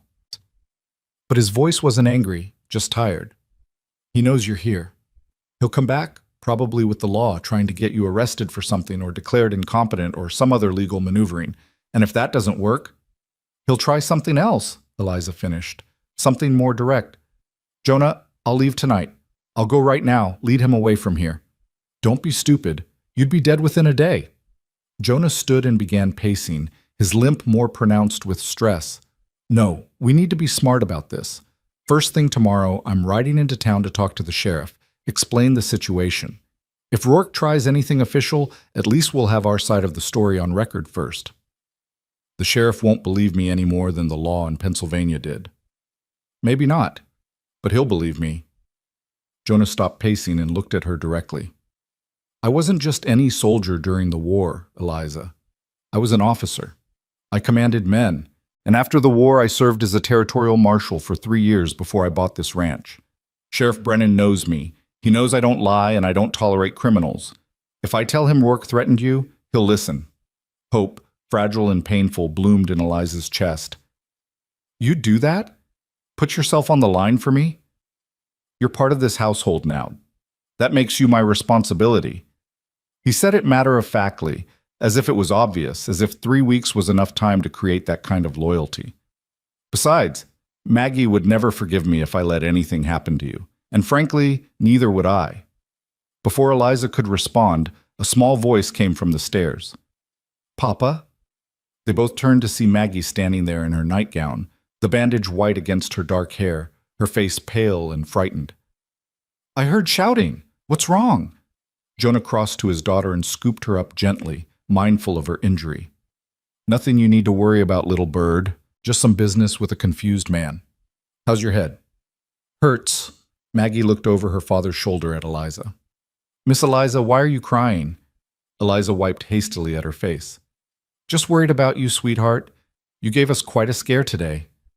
"I'm sorry I fell." Maggie's lower lip trembled. "I was being careless."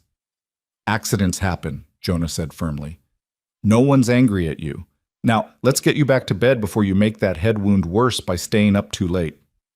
As Jonah carried Maggie upstairs, Eliza heard the girl say, "Papa, is Miss Eliza going to stay? Or is she leaving like the other lady did?" "She's staying," Jonah said with conviction. "She's not going anywhere." Eliza sat alone in the kitchen, surrounded by locked doors and the memory of Caleb Rourke's threats, and wondered if Jonah was right. Could she stay? Could she build a life here despite the danger, despite the past that refused to let her go? She didn't know. But for Maggie's sake, for Jonah's sake, for her own sake, she had to try. The alternative was running forever, and she was so tired of running. Outside, the wind picked up, rattling the windows, and somewhere in the darkness, Eliza knew that Caleb Rourke was planning his next move. The confrontation wasn't over. It had only just begun. But for the first time since her family died, Eliza wasn't facing danger alone. She had Jonah's steady strength and Maggie's innocent trust in a home worth fighting for. It would have to be enough. It had to be. Because tomorrow the real battle would begin, and Eliza Hartwell was done running from her past. It was time, finally, to stand and fight. Dawn came too quickly and not quickly enough. Eliza had spent the night in a chair beside Maggie's bed, watching the child's chest rise and fall with each breath, alert for any sign of the complications the doctor had warned about. Jonah had checked on them twice during the long hours, appearing silently in the doorway like a ghost before disappearing again to patrol the house and grounds, his rifle always within reach. When the first gray light began to seep through the window, Eliza heard Jonah moving downstairs, preparing for the ride into town. She slipped quietly out of Maggie's room and found him in the kitchen, already dressed and armed, checking his revolver with the practiced efficiency of someone who'd done it 1,000 times before. "She slept through the night," Eliza said softly. "No fever, no confusion. I think she's going to be all right." "Good." Jonah holstered the gun and reached for his coat. "Abel will be here within the hour. Sam, too. I've told them both to stay close to the house until I get back. Don't let anyone in except people you know and trust." "How long will you be gone?" "However long it takes to make Sheriff Brennan understand that Caleb Rourke is a threat." Jonah paused, his hand on the door, and looked back at her with an expression that was almost gentle. "Eliza, if something happens, if Rourke comes back while I'm gone, you take Maggie and you run. Don't try to be brave. Don't try to fight. Just run." "I won't leave her," Eliza said, and realized as she spoke that she meant it absolutely. Somewhere in the past 3 weeks, Maggie had become hers to protect, hers to love, and she would die before she let Rourke hurt that child. "If he comes back, I'll do whatever it takes to keep her safe." Jonah studied her for a long moment, seeing something in her face that seemed to satisfy him. "I know you will. That's what worries me." He crossed to where she stood and did something unexpected. He took her hand and squeezed it briefly, a gesture of solidarity and something else she couldn't quite name. "I'll be back by nightfall. Stay safe."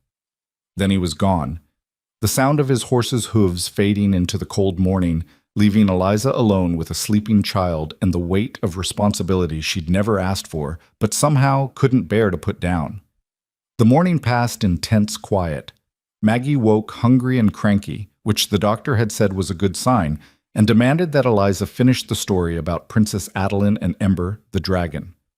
So Eliza sat beside her bed and read, keeping one ear tuned to the sounds outside. The movements of Abel and Sam as they worked closer to the house than usual. The distant calls of birds and wind through the eaves. They were on the final chapter when Maggie suddenly grabbed Eliza's hand, her small face serious. "Miss Eliza, are you scared?"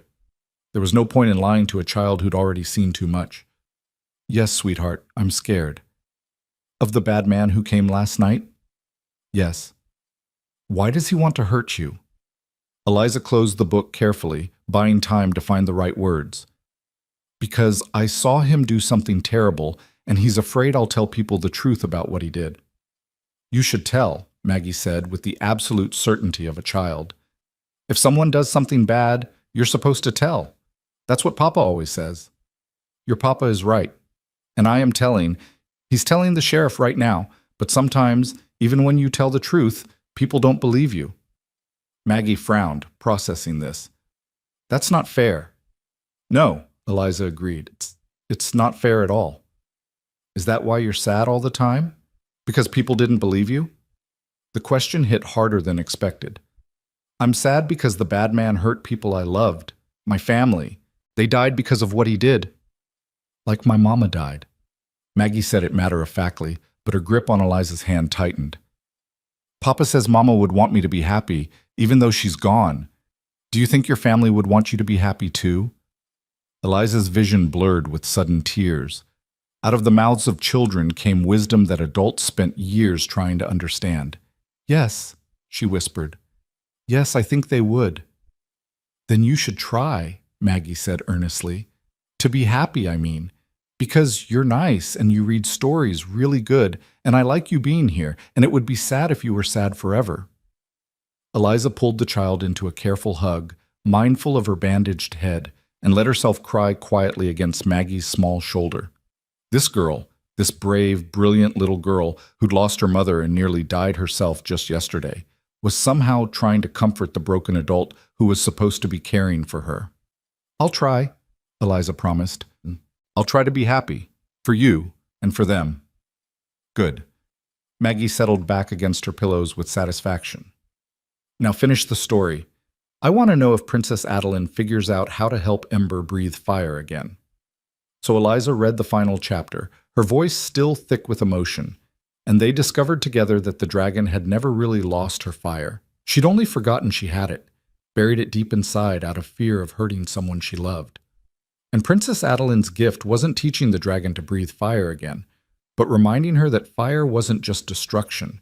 It was also warmth, light, protection, the courage to defend what mattered. When Eliza closed the book on the final page, Maggie sighed with deep contentment. I knew she'd remember. The fire was always there, just hiding. Yes, Eliza said softly, just hiding. The afternoon wore on with agonizing slowness. Abel brought up lunch on a tray, his weathered face creased with concern, and reported that there'd been no sign of trouble. Sam was watching the road, and Jonah had left instructions that if anyone unfamiliar approached, they were to fire a warning shot and send someone for the sheriff immediately. Eliza tried to eat, but couldn't manage more than a few bites. Her stomach was twisted with anxiety, her mind conjuring 100 terrible scenarios. What if the sheriff didn't believe Jonah? What if Rourke had already convinced the law that Eliza was the criminal, the liar, the one who needed to be arrested? What if Jonah never came back?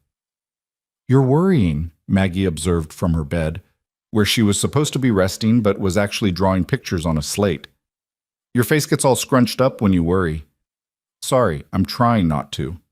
Papa will be okay. He's really good at talking to people when he wants to be. And he's really good at the other thing too, if talking doesn't work. What other thing? Fighting.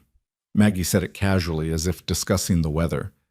He doesn't do it much anymore because of his leg, but Sam told me Papa was the scariest soldier in his whole unit during the war. Said he could take down 3 men before they even knew what hit them. Eliza didn't know whether to be comforted or more worried by this information. Your Papa is full of surprises. That's what Mrs. Henderson says, too. Maggie set down her slate and yawned. Can I sleep for a little bit? My head hurts. Of course, sweetheart. Eliza helped her lie down properly and pulled the quilt up to her chin. I'll be right here if you need me. She watched Maggie drift off, then moved to the window to stare out at the ranch. Everything looked peaceful, the barn, the corrals, the distant shapes of cattle grazing in the winter pasture. But Eliza couldn't shake the feeling that something was coming, some storm gathering just beyond the horizon. The feeling proved prophetic. She was still at the window when she saw the smoke. At first she thought it was just someone burning brush, a normal part of ranch work. But then she realized it was coming from the barn, thick black smoke billowing up into the clear sky, and her blood turned to ice. Fire. The barn was on fire. Eliza ran from the room, her heart hammering, and nearly collided with Abel at the bottom of the stairs. The barn! I know, Sam's already there with buckets, but it's spreading fast. Abel's face was streaked with soot. Must have been smoldering in the hay. It wasn't an accident, Eliza said with absolute certainty. It's Rourke. He's here. Abel's expression hardened. Stay in the house, lock the doors. I need to help Sam, or we'll lose everything. But lock the doors! Abel was already running back outside, and through the window Eliza could see flames licking up the barn walls, could hear the panicked screaming of horses trapped inside. The horses. They'd burn alive if someone didn't get them out. Eliza knew she should stay with Maggie, should lock the doors and hide and wait for Jonah to come home. That's what he'd told her to do. That's what any sensible person would do. But she could hear the horses screaming, and she could see Abel and Sam fighting a losing battle against flames that were spreading too fast to be natural, and she knew with sick certainty that Rourke had set this fire deliberately, had probably soaked the hay in oil or kerosene to make sure it would burn hot and fast and consume everything. Just like he'd burned her family's barn, just like he'd burned her parents and brother alive. The rage that swept through Eliza was white-hot and cleansing, burning away the fear that had controlled her for so long. She'd run from Caleb Rourke once. She'd let him destroy everything she loved once. She'd lived with the guilt and the grief and the crushing weight of survival for months. Not again. Not here. Not in this place that had given her back the will to live. Eliza ran upstairs, her mind clear and sharp with purpose. Maggie, she said, shaking the child awake as gently as she could. Maggie, wake up. We need to move you. What's happening? Maggie's eyes were unfocused, confused. There's a fire in the barn. I need to get you somewhere safe. Eliza wrapped the quilt around the child and lifted her, surprised by her own strength, by the adrenaline singing through her veins. "Can you hold on tight to me?" "I'm scared," Maggie whimpered. "I know, sweetheart, I know, but I'm going to keep you safe. I promise." She carried Maggie down the stairs and into Jonah's bedroom, the one room she'd never entered, never even peeked into. It was sparse and masculine, with a large bed and a trunk at its foot, but most importantly, it had a heavy door and a window that faced away from the barn. Eliza set Maggie on the bed and grabbed a chair, wedging it under the door handle. "Listen to me very carefully. You stay in this room. You don't open the door for anyone except me or your papa. Not Abel, not Sam, not anyone. Do you understand?" "Where are you going?" Tears were streaming down Maggie's face. "To help with the fire. To save the horses. To stop Caleb Rourke from taking anything else from her." "Don't go! Please don't go!" Maggie was sobbing now, reaching for her. "Everyone always leaves and doesn't come back." Eliza's heart cracked, but she couldn't stop. Not now. She took Maggie's face in her hands and looked directly into those gray eyes that had haunted her from the first moment they met. "I'm coming back. Do you hear me? I'm coming back. And so is your papa, and we're going to be fine. But right now I need you to be brave. Can you be brave for me?" Maggie hiccuped, nodded. "Good girl. Stay here. Stay quiet. And if you hear anything that scares you, you hide under that bed and you don't come out until you hear your papa's voice. Promise me." "I promise," Maggie whispered. Eliza kissed her forehead, then did something she'd never done before. She grabbed Jonah's rifle from where it leaned against the wall and checked that it was loaded. She'd learned to shoot as a girl, though she'd never been particularly good at it. But she didn't need to be good. She just needed to be willing.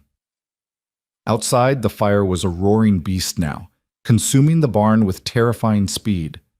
The horses had fallen silent, either freed or dead, Eliza couldn't tell. Abel and Sam were still fighting the flames, but they were losing, driven back by heat and smoke, their faces black with soot and desperation. Eliza scanned the yard, looking for Rourke, knowing he had to be here somewhere. He wouldn't set a fire and leave. He'd want to watch, want to enjoy the destruction, want to be here when she came running out in panic so he could finish what he'd started in Pennsylvania. There. In the shadow of the storage shed, a figure on horseback, watching the chaos with satisfaction. Eliza raised the rifle, her hand steadier than she'd expected, and fired a shot into the air. The crack of the gun cut through the roar of flames, and Rourke's head snapped toward her. Even at this distance, she could see his smile. He dismounted and started walking toward the house with the casual confidence of someone who'd already won. "Eliza, there you are. I was worried you'd gotten trapped inside. What a terrible accident this fire is, so tragic, so preventable." "Stay back." Eliza's voice was strong, commanding. "I'm armed, and I will shoot you." "Will you?" Rourke kept coming, kept smiling. "I don't think you have it in you. You're not a killer, Eliza. You're a scared little girl who watched her family die and has been running ever since." "I'm done running." She aimed the rifle at his chest, her finger on the trigger. "This ends here, Rourke, one way or another." For the first time, uncertainty flickered across his face. He stopped about 20 yards away, reassessing. "You shoot me, you'll hang for murder. Is that what you want? To die for the sake of some rancher and his brat?" "They're not just some rancher and his brat. They're my family now, and I won't let you take them from me the way you took my parents and brother." "Your family?"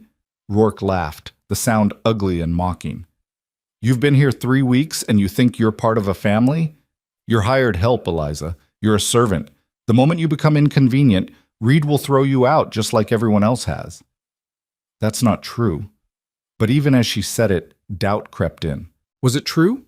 Was she just fooling herself, pretending she belonged here when she was really just another obligation, another burden? "Isn't it? You let his daughter get hurt. You brought danger to his door. How long do you think before he realizes you're more trouble than you're worth?" Rourke took another step forward. "Put down the gun, Eliza. Come with me quietly, and I'll make sure the fire doesn't spread to the house. I'll let the girl and the rancher live. But if you make this difficult—" "If I make this difficult, what? You'll burn them alive too?" The rage was back, burning hotter than the flames consuming the barn. "You're a coward, Rourke. You kill from a distance. You set fires and lock doors and destroy innocent people because you can't face them directly. Well, here I am, facing you directly. So what are you going to do now?" Rourke's pleasant mask finally fell away completely, revealing the monster beneath. His hand moved toward the gun at his hip, and Eliza saw her death in his eyes, saw the same cold calculation that had preceded her family's murder. She pulled the trigger.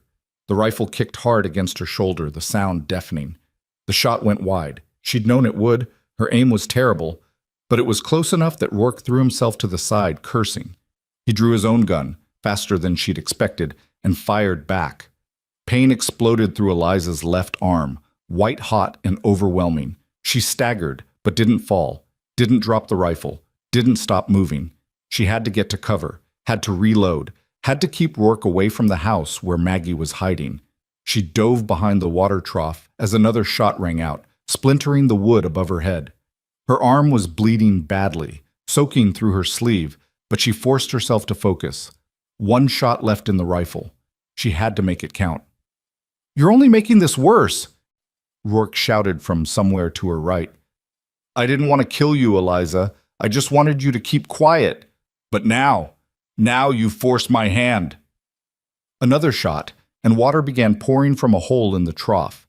Eliza risked a glance around the edge and saw Rourke advancing, saw Abel running toward them from the barn with a pitchfork in his hands, saw Sam right behind him. Rourke saw them too. He turned and fired twice in quick succession, and both men went down. Eliza couldn't tell if they were dead or just wounded, couldn't afford to think about it because Rourke was turning back toward her, reloading as he walked. She had one shot.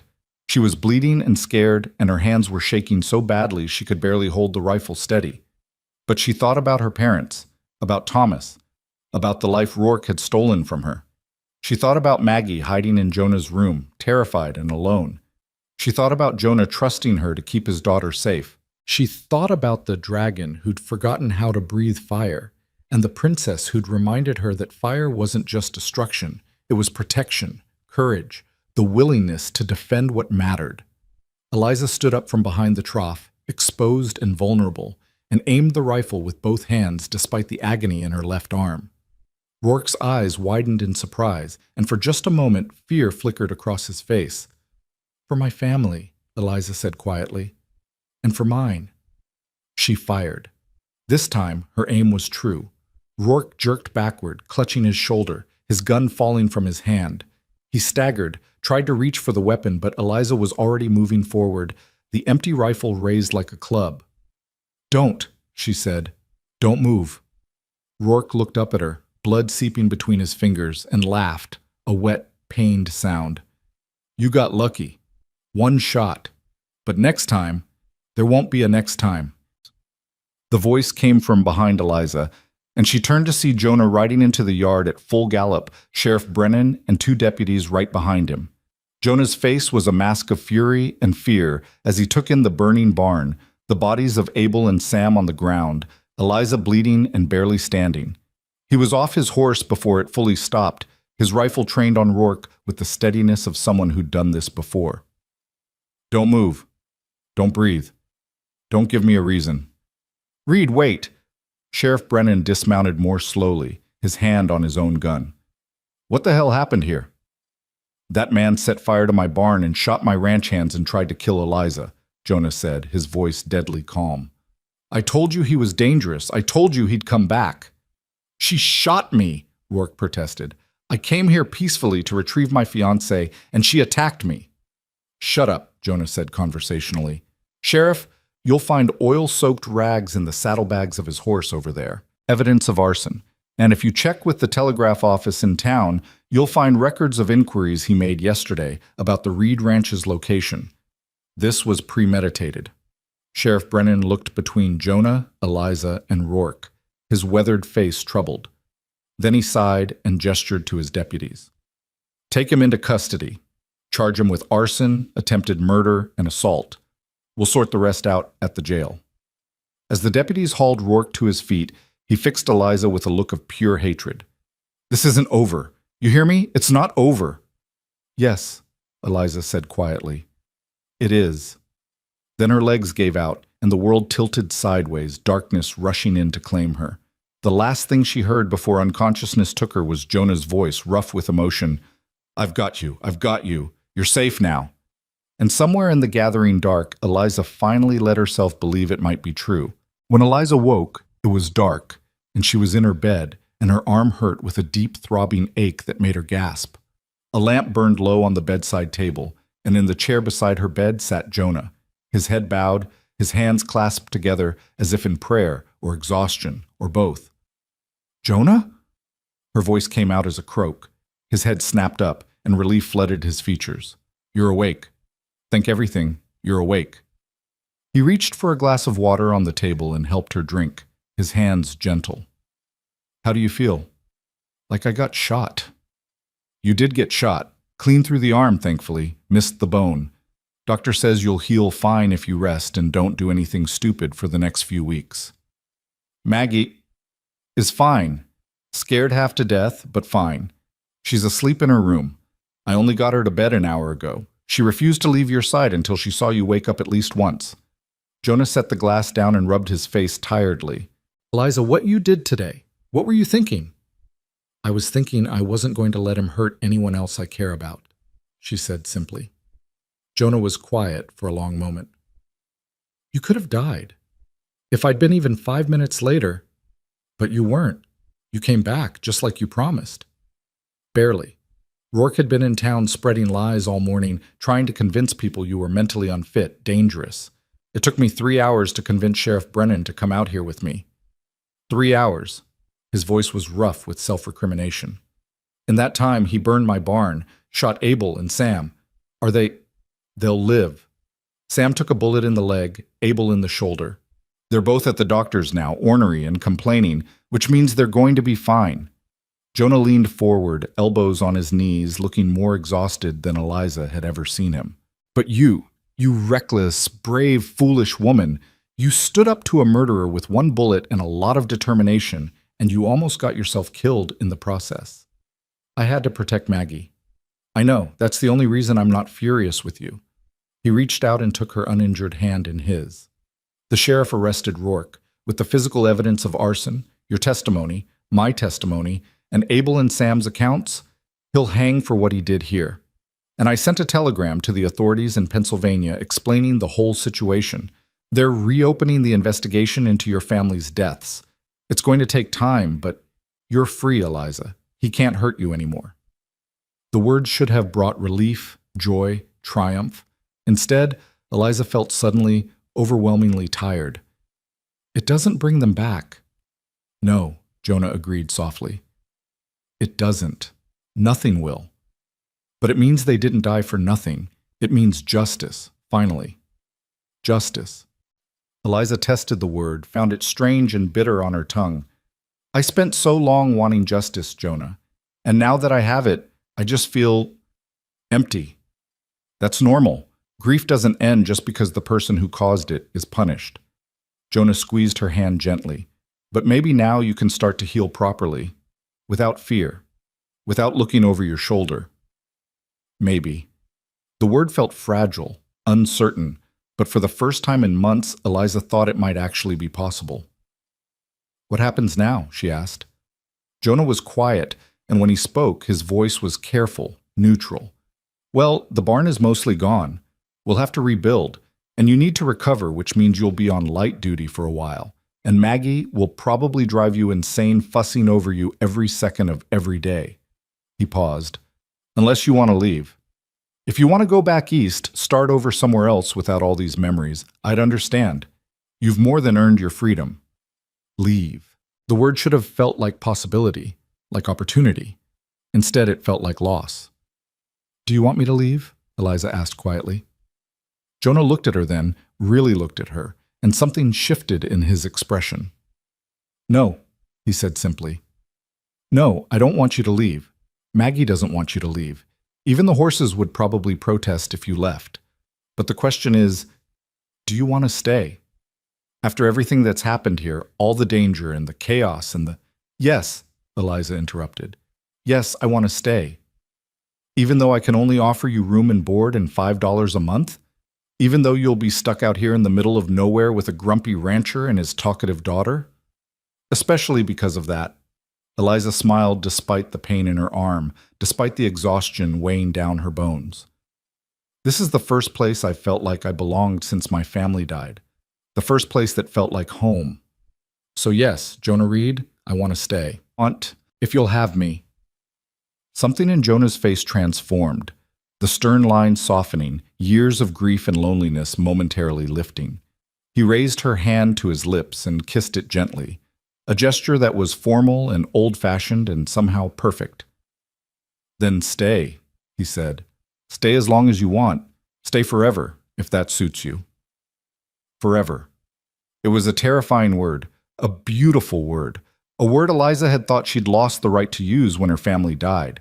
But sitting here in this room, her hand in Jonah's, with Maggie sleeping safely down the hall and justice finally within reach, forever didn't seem quite so impossible anymore.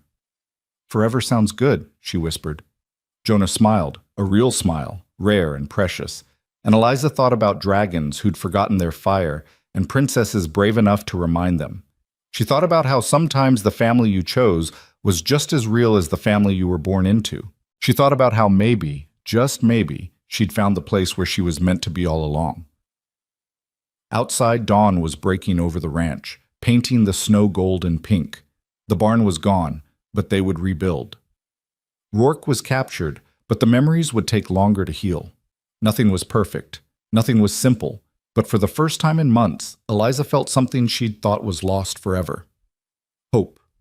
Real, solid, sustaining hope. And it was enough. 2 days after the fire, Eliza woke to find Maggie curled up at the foot of her bed like a faithful dog, her small hand resting protectively on Eliza's ankle. The sight made her chest ache with a tenderness so fierce it was almost painful. "Maggie," she whispered.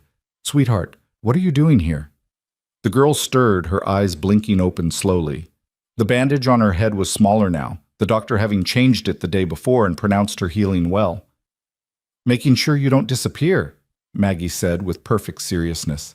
"Everyone I love disappears. Mama disappeared. The last lady who worked here disappeared. I'm not letting you disappear too." Eliza's throat closed with emotion. She reached out with her good arm and pulled Maggie close, pressing a kiss to her dark hair. "I'm not going anywhere. I promised you, remember?"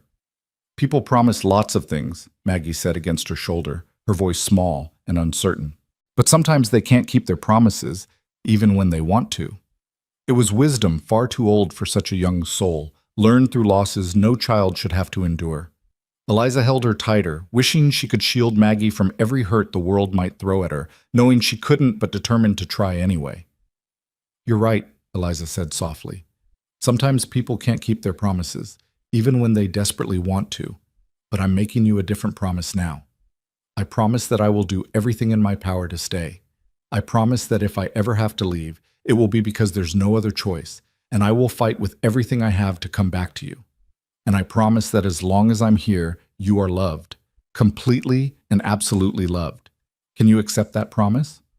Maggie was quiet for a long moment, her face pressed against Eliza's nightgown. Then she nodded. "Okay, I accept." They stayed like that until Jonah's voice drifted up from downstairs, calling that breakfast was ready, and if they didn't come down soon, he was going to eat Maggie's portion himself. The threat was hollow, they both knew it, but it made Maggie giggle and scramble off the bed, pausing only to help Eliza sit up carefully, mindful of her injured arm. The doctor had bound it tightly, and the pain had faded to a dull throb that was manageable as long as Eliza didn't try to lift anything or move too quickly.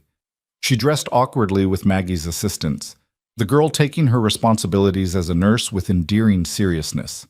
Downstairs, they found Jonah at the stove, somehow managing to flip eggs without burning them despite his obvious lack of enthusiasm for cooking.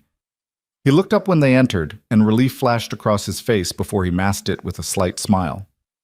"Look who's finally up. I was beginning to think you'd decided to spend the rest of winter in bed."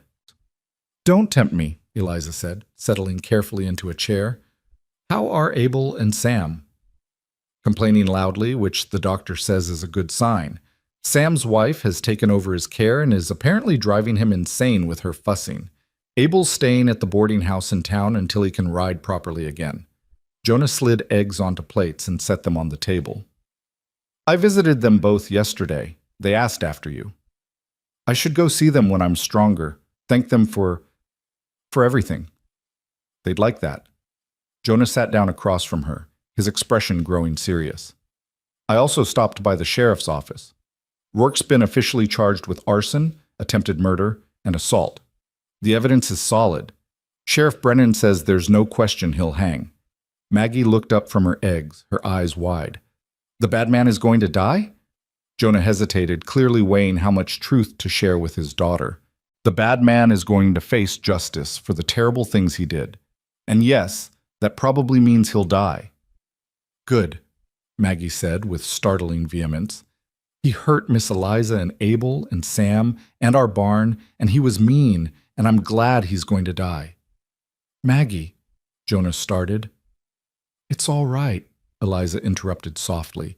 She understood Maggie's anger, understood the need for a child to believe that bad people were punished and good people were protected.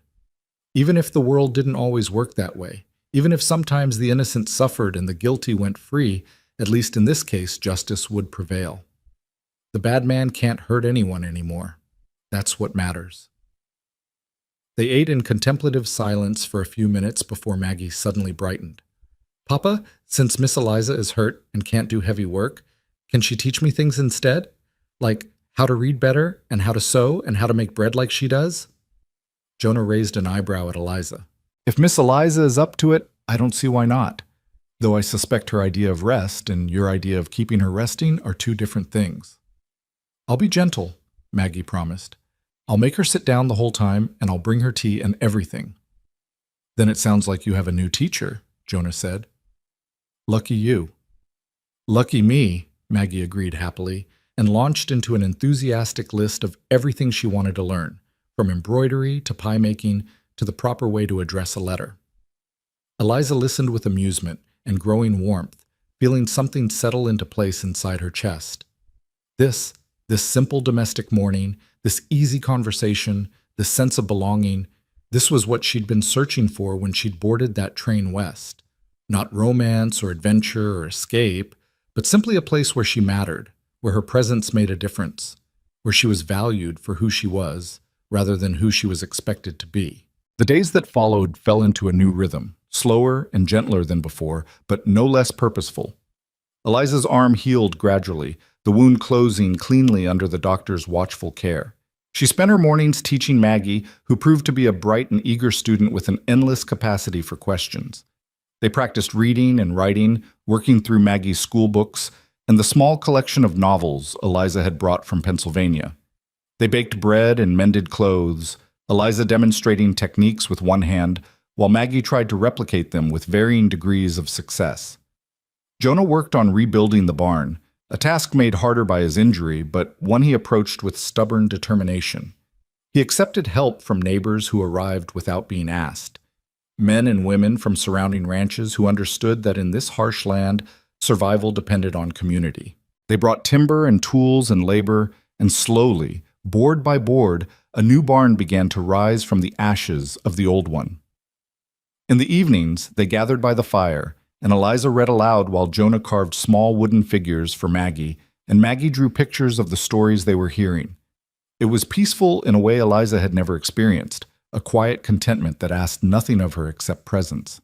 But beneath the peace, Eliza felt something stirring, some question that needed asking even though she feared the answer. She told Jonah she wanted to stay, and he told her to stay forever. But what exactly did that mean? Was she to remain the hired help indefinitely, forever in this liminal space between servant and family?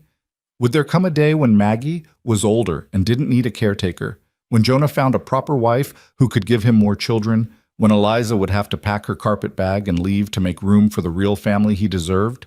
The questions haunted her during sleepless nights, whispered doubts that no amount of daytime contentment could completely silence.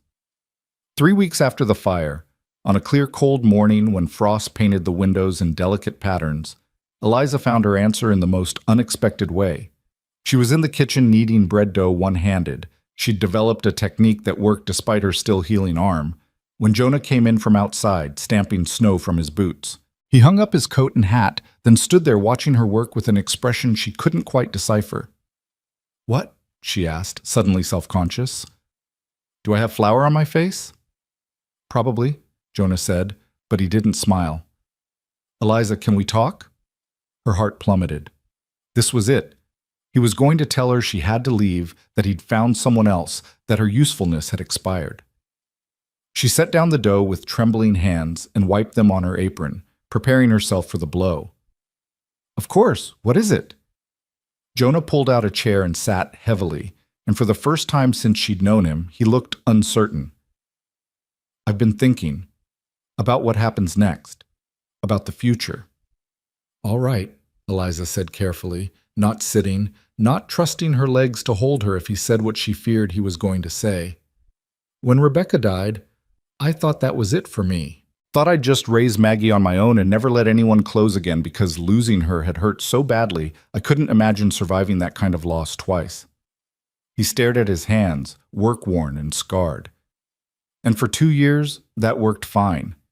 I had Maggie, I had the ranch, I had a purpose. It wasn't happiness exactly, but it was enough. Jonah, let me finish, please. He looked up at her, and his eyes were dark with emotion. Then you showed up, half frozen on a train platform, and Maggie asked you to read her a story, and somehow in the space of a few weeks, you became essential. Not just to Maggie, but to me, to this place. You brought life back into this house, Eliza. You made it feel like a home again instead of just a place where we existed. Eliza's hands clenched in her apron, hope and fear warring in her chest. And then Rourke came, and you almost died protecting Maggie, and I realized something. Jonah stood and crossed to where she stood frozen by the counter. I realized that I was falling in love with you, and it scared me half to death because I'd promised myself I'd never risk that kind of pain again. But the thing about love is you don't get to choose when it happens. It just happens, whether you're ready or not. You, what? Eliza's voice came out as barely more than a whisper. I'm in love with you, Eliza Hartwell. He said it simply, without flourish, as if he was stating a fact as obvious as the sunrise. I'm in love with your strength and your kindness and the way you read stories to my daughter. I'm in love with how you make breakfast sing and how you've never once complained about the isolation or the hardship. I'm in love with your courage and your laughter and the way you fought a murderer with one bullet because you refused to let him take anything else from you. Tears were streaming down Eliza's face now, and she couldn't have stopped them if she tried. Jonah, I'm not, if you don't feel the same way, that's fine. He said it quickly, as if afraid she'd interrupt. You can stay here as long as you want, and nothing has to change. But if there's any chance that you might feel something similar, then I need you to know that I'm not offering you a job anymore. I'm offering you a life. A real life, as my wife, as Maggie's mother in truth, instead of just in practice. I'm offering you forever, Eliza, not as an obligation, but as a choice freely made. The kitchen was silent except for the crackle of the fire and Eliza's ragged breathing. She stared at Jonah, this strong, broken, beautiful man who'd given her shelter when she had nothing, who'd protected her when danger came, who'd somehow seen past her grief and damage to the person she was trying to become. I'm not whole, she said finally, her voice shaking. I'm still broken from losing my family. I still have nightmares. I still cry sometimes for no reason. I'm not the woman you married before, Jonah. I'm not asking you to be Rebecca, Jonah interrupted gently. And I'm not whole either. I've got a bad leg and worse memories and a daughter who's going to need more patience than any one person should be expected to have. We're both broken, Eliza. But maybe that's exactly why we fit. Maybe two broken people can hold each other up better than two whole ones ever could. I love you, Eliza whispered, the truth spilling out before she could stop it. I've been trying not to, trying to keep distance, trying to remember this was just a job. But I love you, Jonah. I love you and Maggie and this ranch and this life. I love it so much it terrifies me because I can't lose it. I can't lose you. I can't survive losing anyone else I love. Then don't lose us. Jonah stepped closer, close enough that she could see the silver threading through his dark hair, the old scars on his hands, the new hope in his eyes. Stay. Marry me. Marry. Not because you need security or because I need help with Maggie, but because we choose each other. Because when you add up all the broken pieces of two damaged people, Sometimes you get something that's stronger than either one could have been alone. Yes, Eliza said, the word bursting out of her like something that had been trapped too long. Yes, I'll marry you. Yes to all of it, the life, the choice, the forever. Yes. Jonah's face transformed, years of grief and loneliness falling away to reveal joy so pure it was almost painful to witness. He cupped her face in his work-roughened hands and kissed her, gentle and careful and absolutely certain.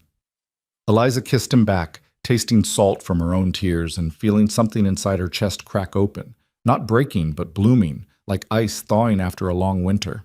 When they finally pulled apart, both breathless and slightly stunned, a small voice came from the doorway. Does this mean Miss Eliza is staying forever for real? They turned to find Maggie standing there in her nightgown, her hair wild from sleep, her face lit with such hope that it made Eliza's heart ache. It means, Jonah said, holding out his arms so Maggie could run into their embrace, that Miss Eliza is going to become your mama, if that's all right with you. All right? Maggie threw her arms around both of them, squeezing with surprising strength. It's perfect. It's the most perfect thing ever. Can we tell everyone? Can we tell Abel and Sam and Mrs. Henderson? And we can tell whoever you want, Eliza laughed, holding this child who'd somehow become hers tighter than was probably strictly necessary. We can shout it from the rooftops if you'd like. Yes, let's do that. Maggie pulled back, her face flushed with excitement. When's the wedding? Can I help plan it? Can I wear a fancy dress? Will I get to call you Mama instead of Miss Eliza? Slow down, Jonah said, but he was grinning. One question at a time. They spent the rest of the morning planning, Maggie's enthusiasm infectious as she described the wedding she wanted to see. Small and simple, just family and close friends, but perfect in its own way. Eliza listened and agreed and felt pieces of herself that had been frozen for so long finally beginning to thaw. This was healing, she realized. Not the absence of pain, but the presence of joy strong enough to coexist with it. Not forgetting the people she'd lost, but making room in her heart for the people she'd found. Not running from her past, but choosing her future. The wedding took place 6 weeks later, on a clear spring morning when the last of the winter snow was finally melting and the first brave flowers were pushing through the thawed earth. They gathered in the ranch's new barn, rebuilt stronger than before, a testament to what could rise from ashes, with Abel and Sam as witnesses, Sheriff Brennan and his wife in attendance, and half the town of Silver Creek crowded in to see the mail-order bride, who'd been rejected, marry the war hero rancher after all. Maggie stood beside Eliza in a dress Mrs. Henderson had made special, holding a bouquet of early wildflowers and beaming with pride. Jonah wore his best suit, which had seen better days but had been brushed and pressed until it looked almost new. And Eliza wore a simple blue dress that she'd sewn herself during her recovery, nothing fancy but made with care and hope. The ceremony was brief. The minister from Silver Creek spoke about love and commitment and the courage it took to choose happiness after loss. Jonah and Eliza exchanged vows they'd written themselves, promises to stand together through hardship, to choose each other every day, to build a life that honored both their pasts and their future. When the minister pronounced them husband and wife, Jonah kissed Eliza with a sweetness that made several of the women in attendance sigh audibly. And when he pulled back, he looked down at Maggie and said, "Your mama and I have something for you." Maggie's eyes went wide. "A present?" "Better." Eliza knelt carefully. Her arm was healed now, but still occasionally stiff, and took Maggie's hands in hers. "Your papa and I have been talking, and we want to make something official. We want to adopt you. Legally, formally, completely. So that you're not just your papa's daughter anymore, but our daughter, mine and his together. What do you think?" For a moment, Maggie just stared at them both, her mouth slightly open in shock. Then her face crumpled and she launched herself at Eliza, sobbing into her shoulder with the force of emotions too big for words. "Is that a yes?" Jonah asked gently, kneeling beside them. "Yes," Maggie wailed. "Yes, yes, yes, I want to be yours. I want to be really, truly your daughter." "Then you are," Eliza whispered, holding her tight. "You already were, in our hearts. Now, it'll just be on paper, too."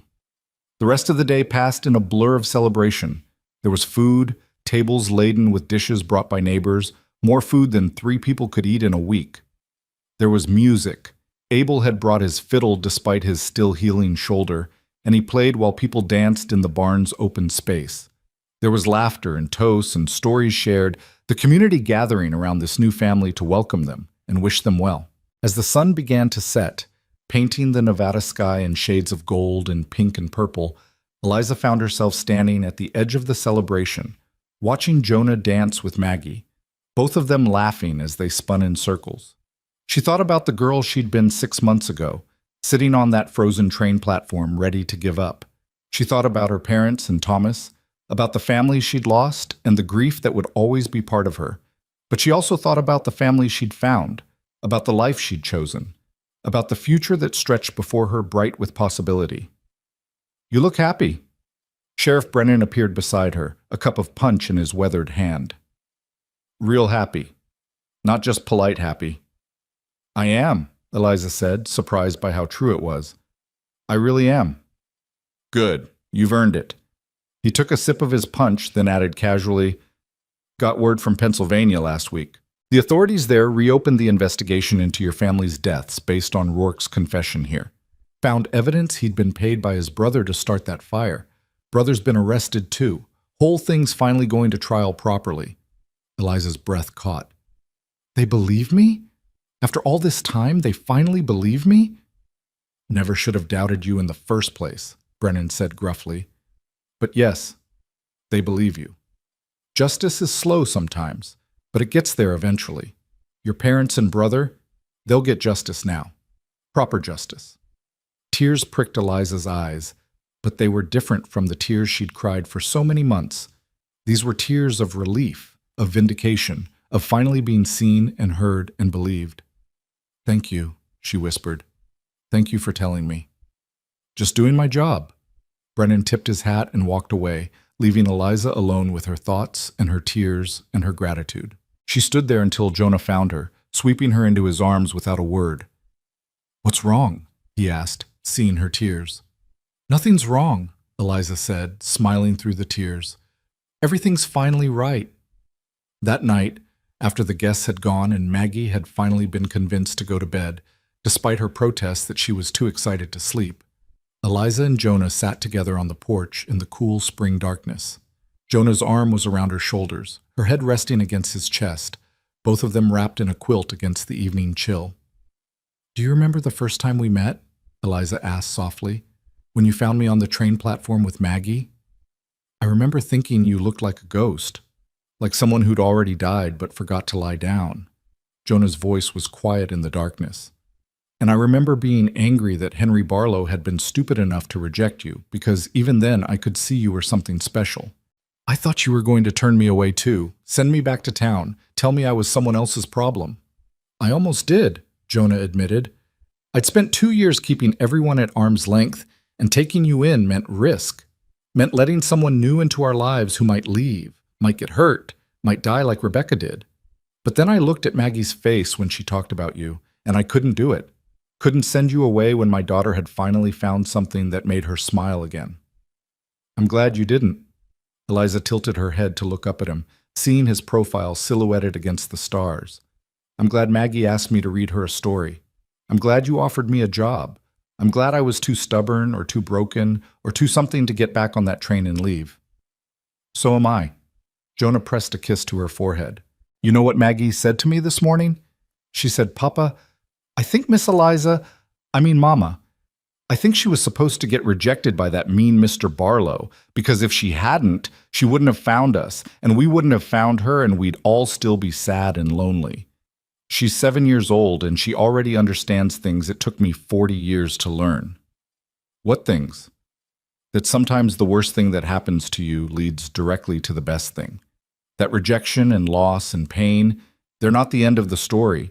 They're just the middle, the hard part you have to get through to reach the good part." He tightened his arm around her. "You getting rejected brought you to us. Me losing Rebecca made me someone who could understand your grief. Maggie losing her mother meant she needed you as much as you needed her. All these terrible things, and they led us here. To this." Eliza was quiet, turning his words over in her mind. She thought about the fire that had killed her family, the long journey west, the rejection and despair and danger. She thought about how many times she'd wanted to give up, to stop fighting, to just let the grief consume her entirely. And she thought about Maggie asking for a story, about Jonah offering her a job, about slowly learning to live again instead of just surviving, about finding family in the last place she'd expected to look. "Do you think they would have liked you?" she asked suddenly. "My parents and Thomas? Do you think they would have approved of all this?" Jonah considered the question seriously. "I think," he said finally, "that they loved you and wanted you to be happy. And I think if they could see you now, married to a rancher with a bum leg, raising a daughter who's not yours by blood, but is absolutely yours by choice, living in the middle of nowhere and making bread by hand, I think they'd be proud of the life you've built. I think they'd want this for you." "I hope so," Eliza whispered.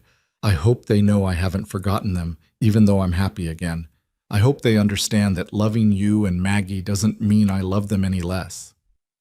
"Love doesn't divide, Eliza. It multiplies. You can love us and still love them. You can be happy here and still grieve for what you lost. Both things can be true at the same time." They sat in comfortable silence for a while, watching the stars wheel overhead, listening to the night sounds of the ranch, the soft lowing of cattle, the rustle of wind through new grass, the distant call of an owl hunting. Finally, Eliza said, "Will you do something for me?" "Anything. Tell me how you imagine our life will be. 5 years from now, 10 years from now. Tell me the future you see." Jonah was quiet for a moment, thinking. Then he began to speak, his voice low and certain in the darkness. 5 years from now, Maggie will be 12 and already arguing with me about whether she's old enough to ride into town alone. The barn will be full of horses she's helped train, and she'll have read every book in the house at least twice because her mama taught her to love stories. The ranch will be doing well, not rich, but stable, comfortable. We'll have added on to the house maybe another room or two for the family we're building. Family? Eliza's breath caught. If you want. If we're blessed that way. A brother or sister for Maggie. Maybe more than one. His hand moved to rest gently on her stomach. But only if you want that.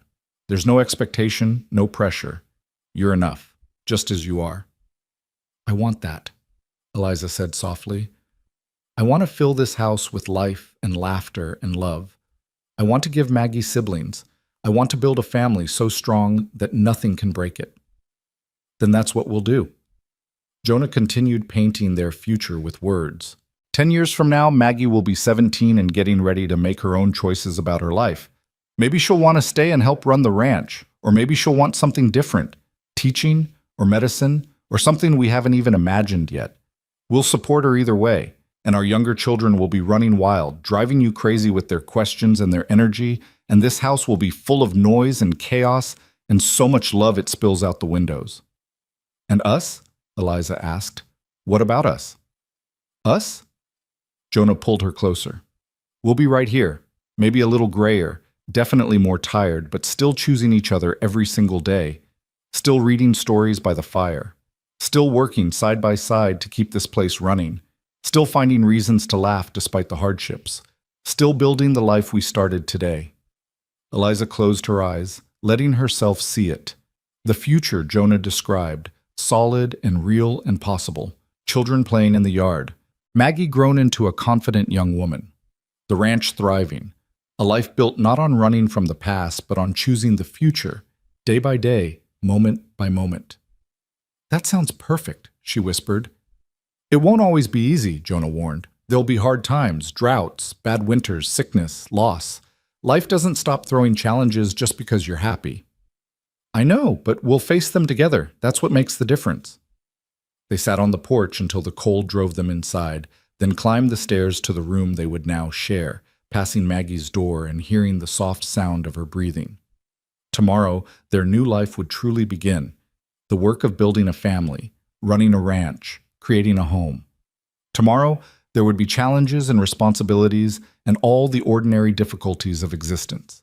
But tonight, Eliza lay in Jonah's arms in the darkness and felt something she'd thought was lost forever: peace. Not the absence of pain, but the presence of something stronger. Not forgetting the past, but making room for the future. Not running from grief, but learning to carry it alongside joy. She thought about the mail-order bride who'd been rejected, the woman who'd nearly frozen to death on a train platform, the broken soul who'd thought she had nothing left to live for. And she thought about the girl on that platform who'd asked a simple question that changed everything. "Can you read me a story?" In a way, that's exactly what had happened. Eliza had read Maggie a story, and in return, Maggie and Jonah had given her a new story to live. Not one written by fate or obligation or desperation, but one chosen freely, built deliberately, created through courage and love, and the willingness to try again despite past heartbreak. "Thank you," Eliza whispered into the darkness, not sure if she was speaking to Jonah beside her, to Maggie sleeping down the hall, to her lost family watching from wherever they were, or to some larger force that had guided her here despite everything. Jonah's arms tightened around her. For what?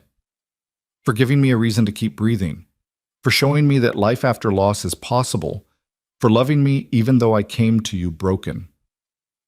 "You weren't broken," Jonah said softly. "You were surviving the only way you knew how. There's a difference. And I didn't give you a reason to keep breathing. You found that yourself. I just gave you a safe place to remember how." Maybe he was right. Maybe she'd had the strength inside her all along, hidden beneath the grief and fear, waiting for the right moment to remember her own fire. Like Ember, the dragon in Maggie's story. The fire had always been there, just forgotten, just waiting for someone to remind her it existed.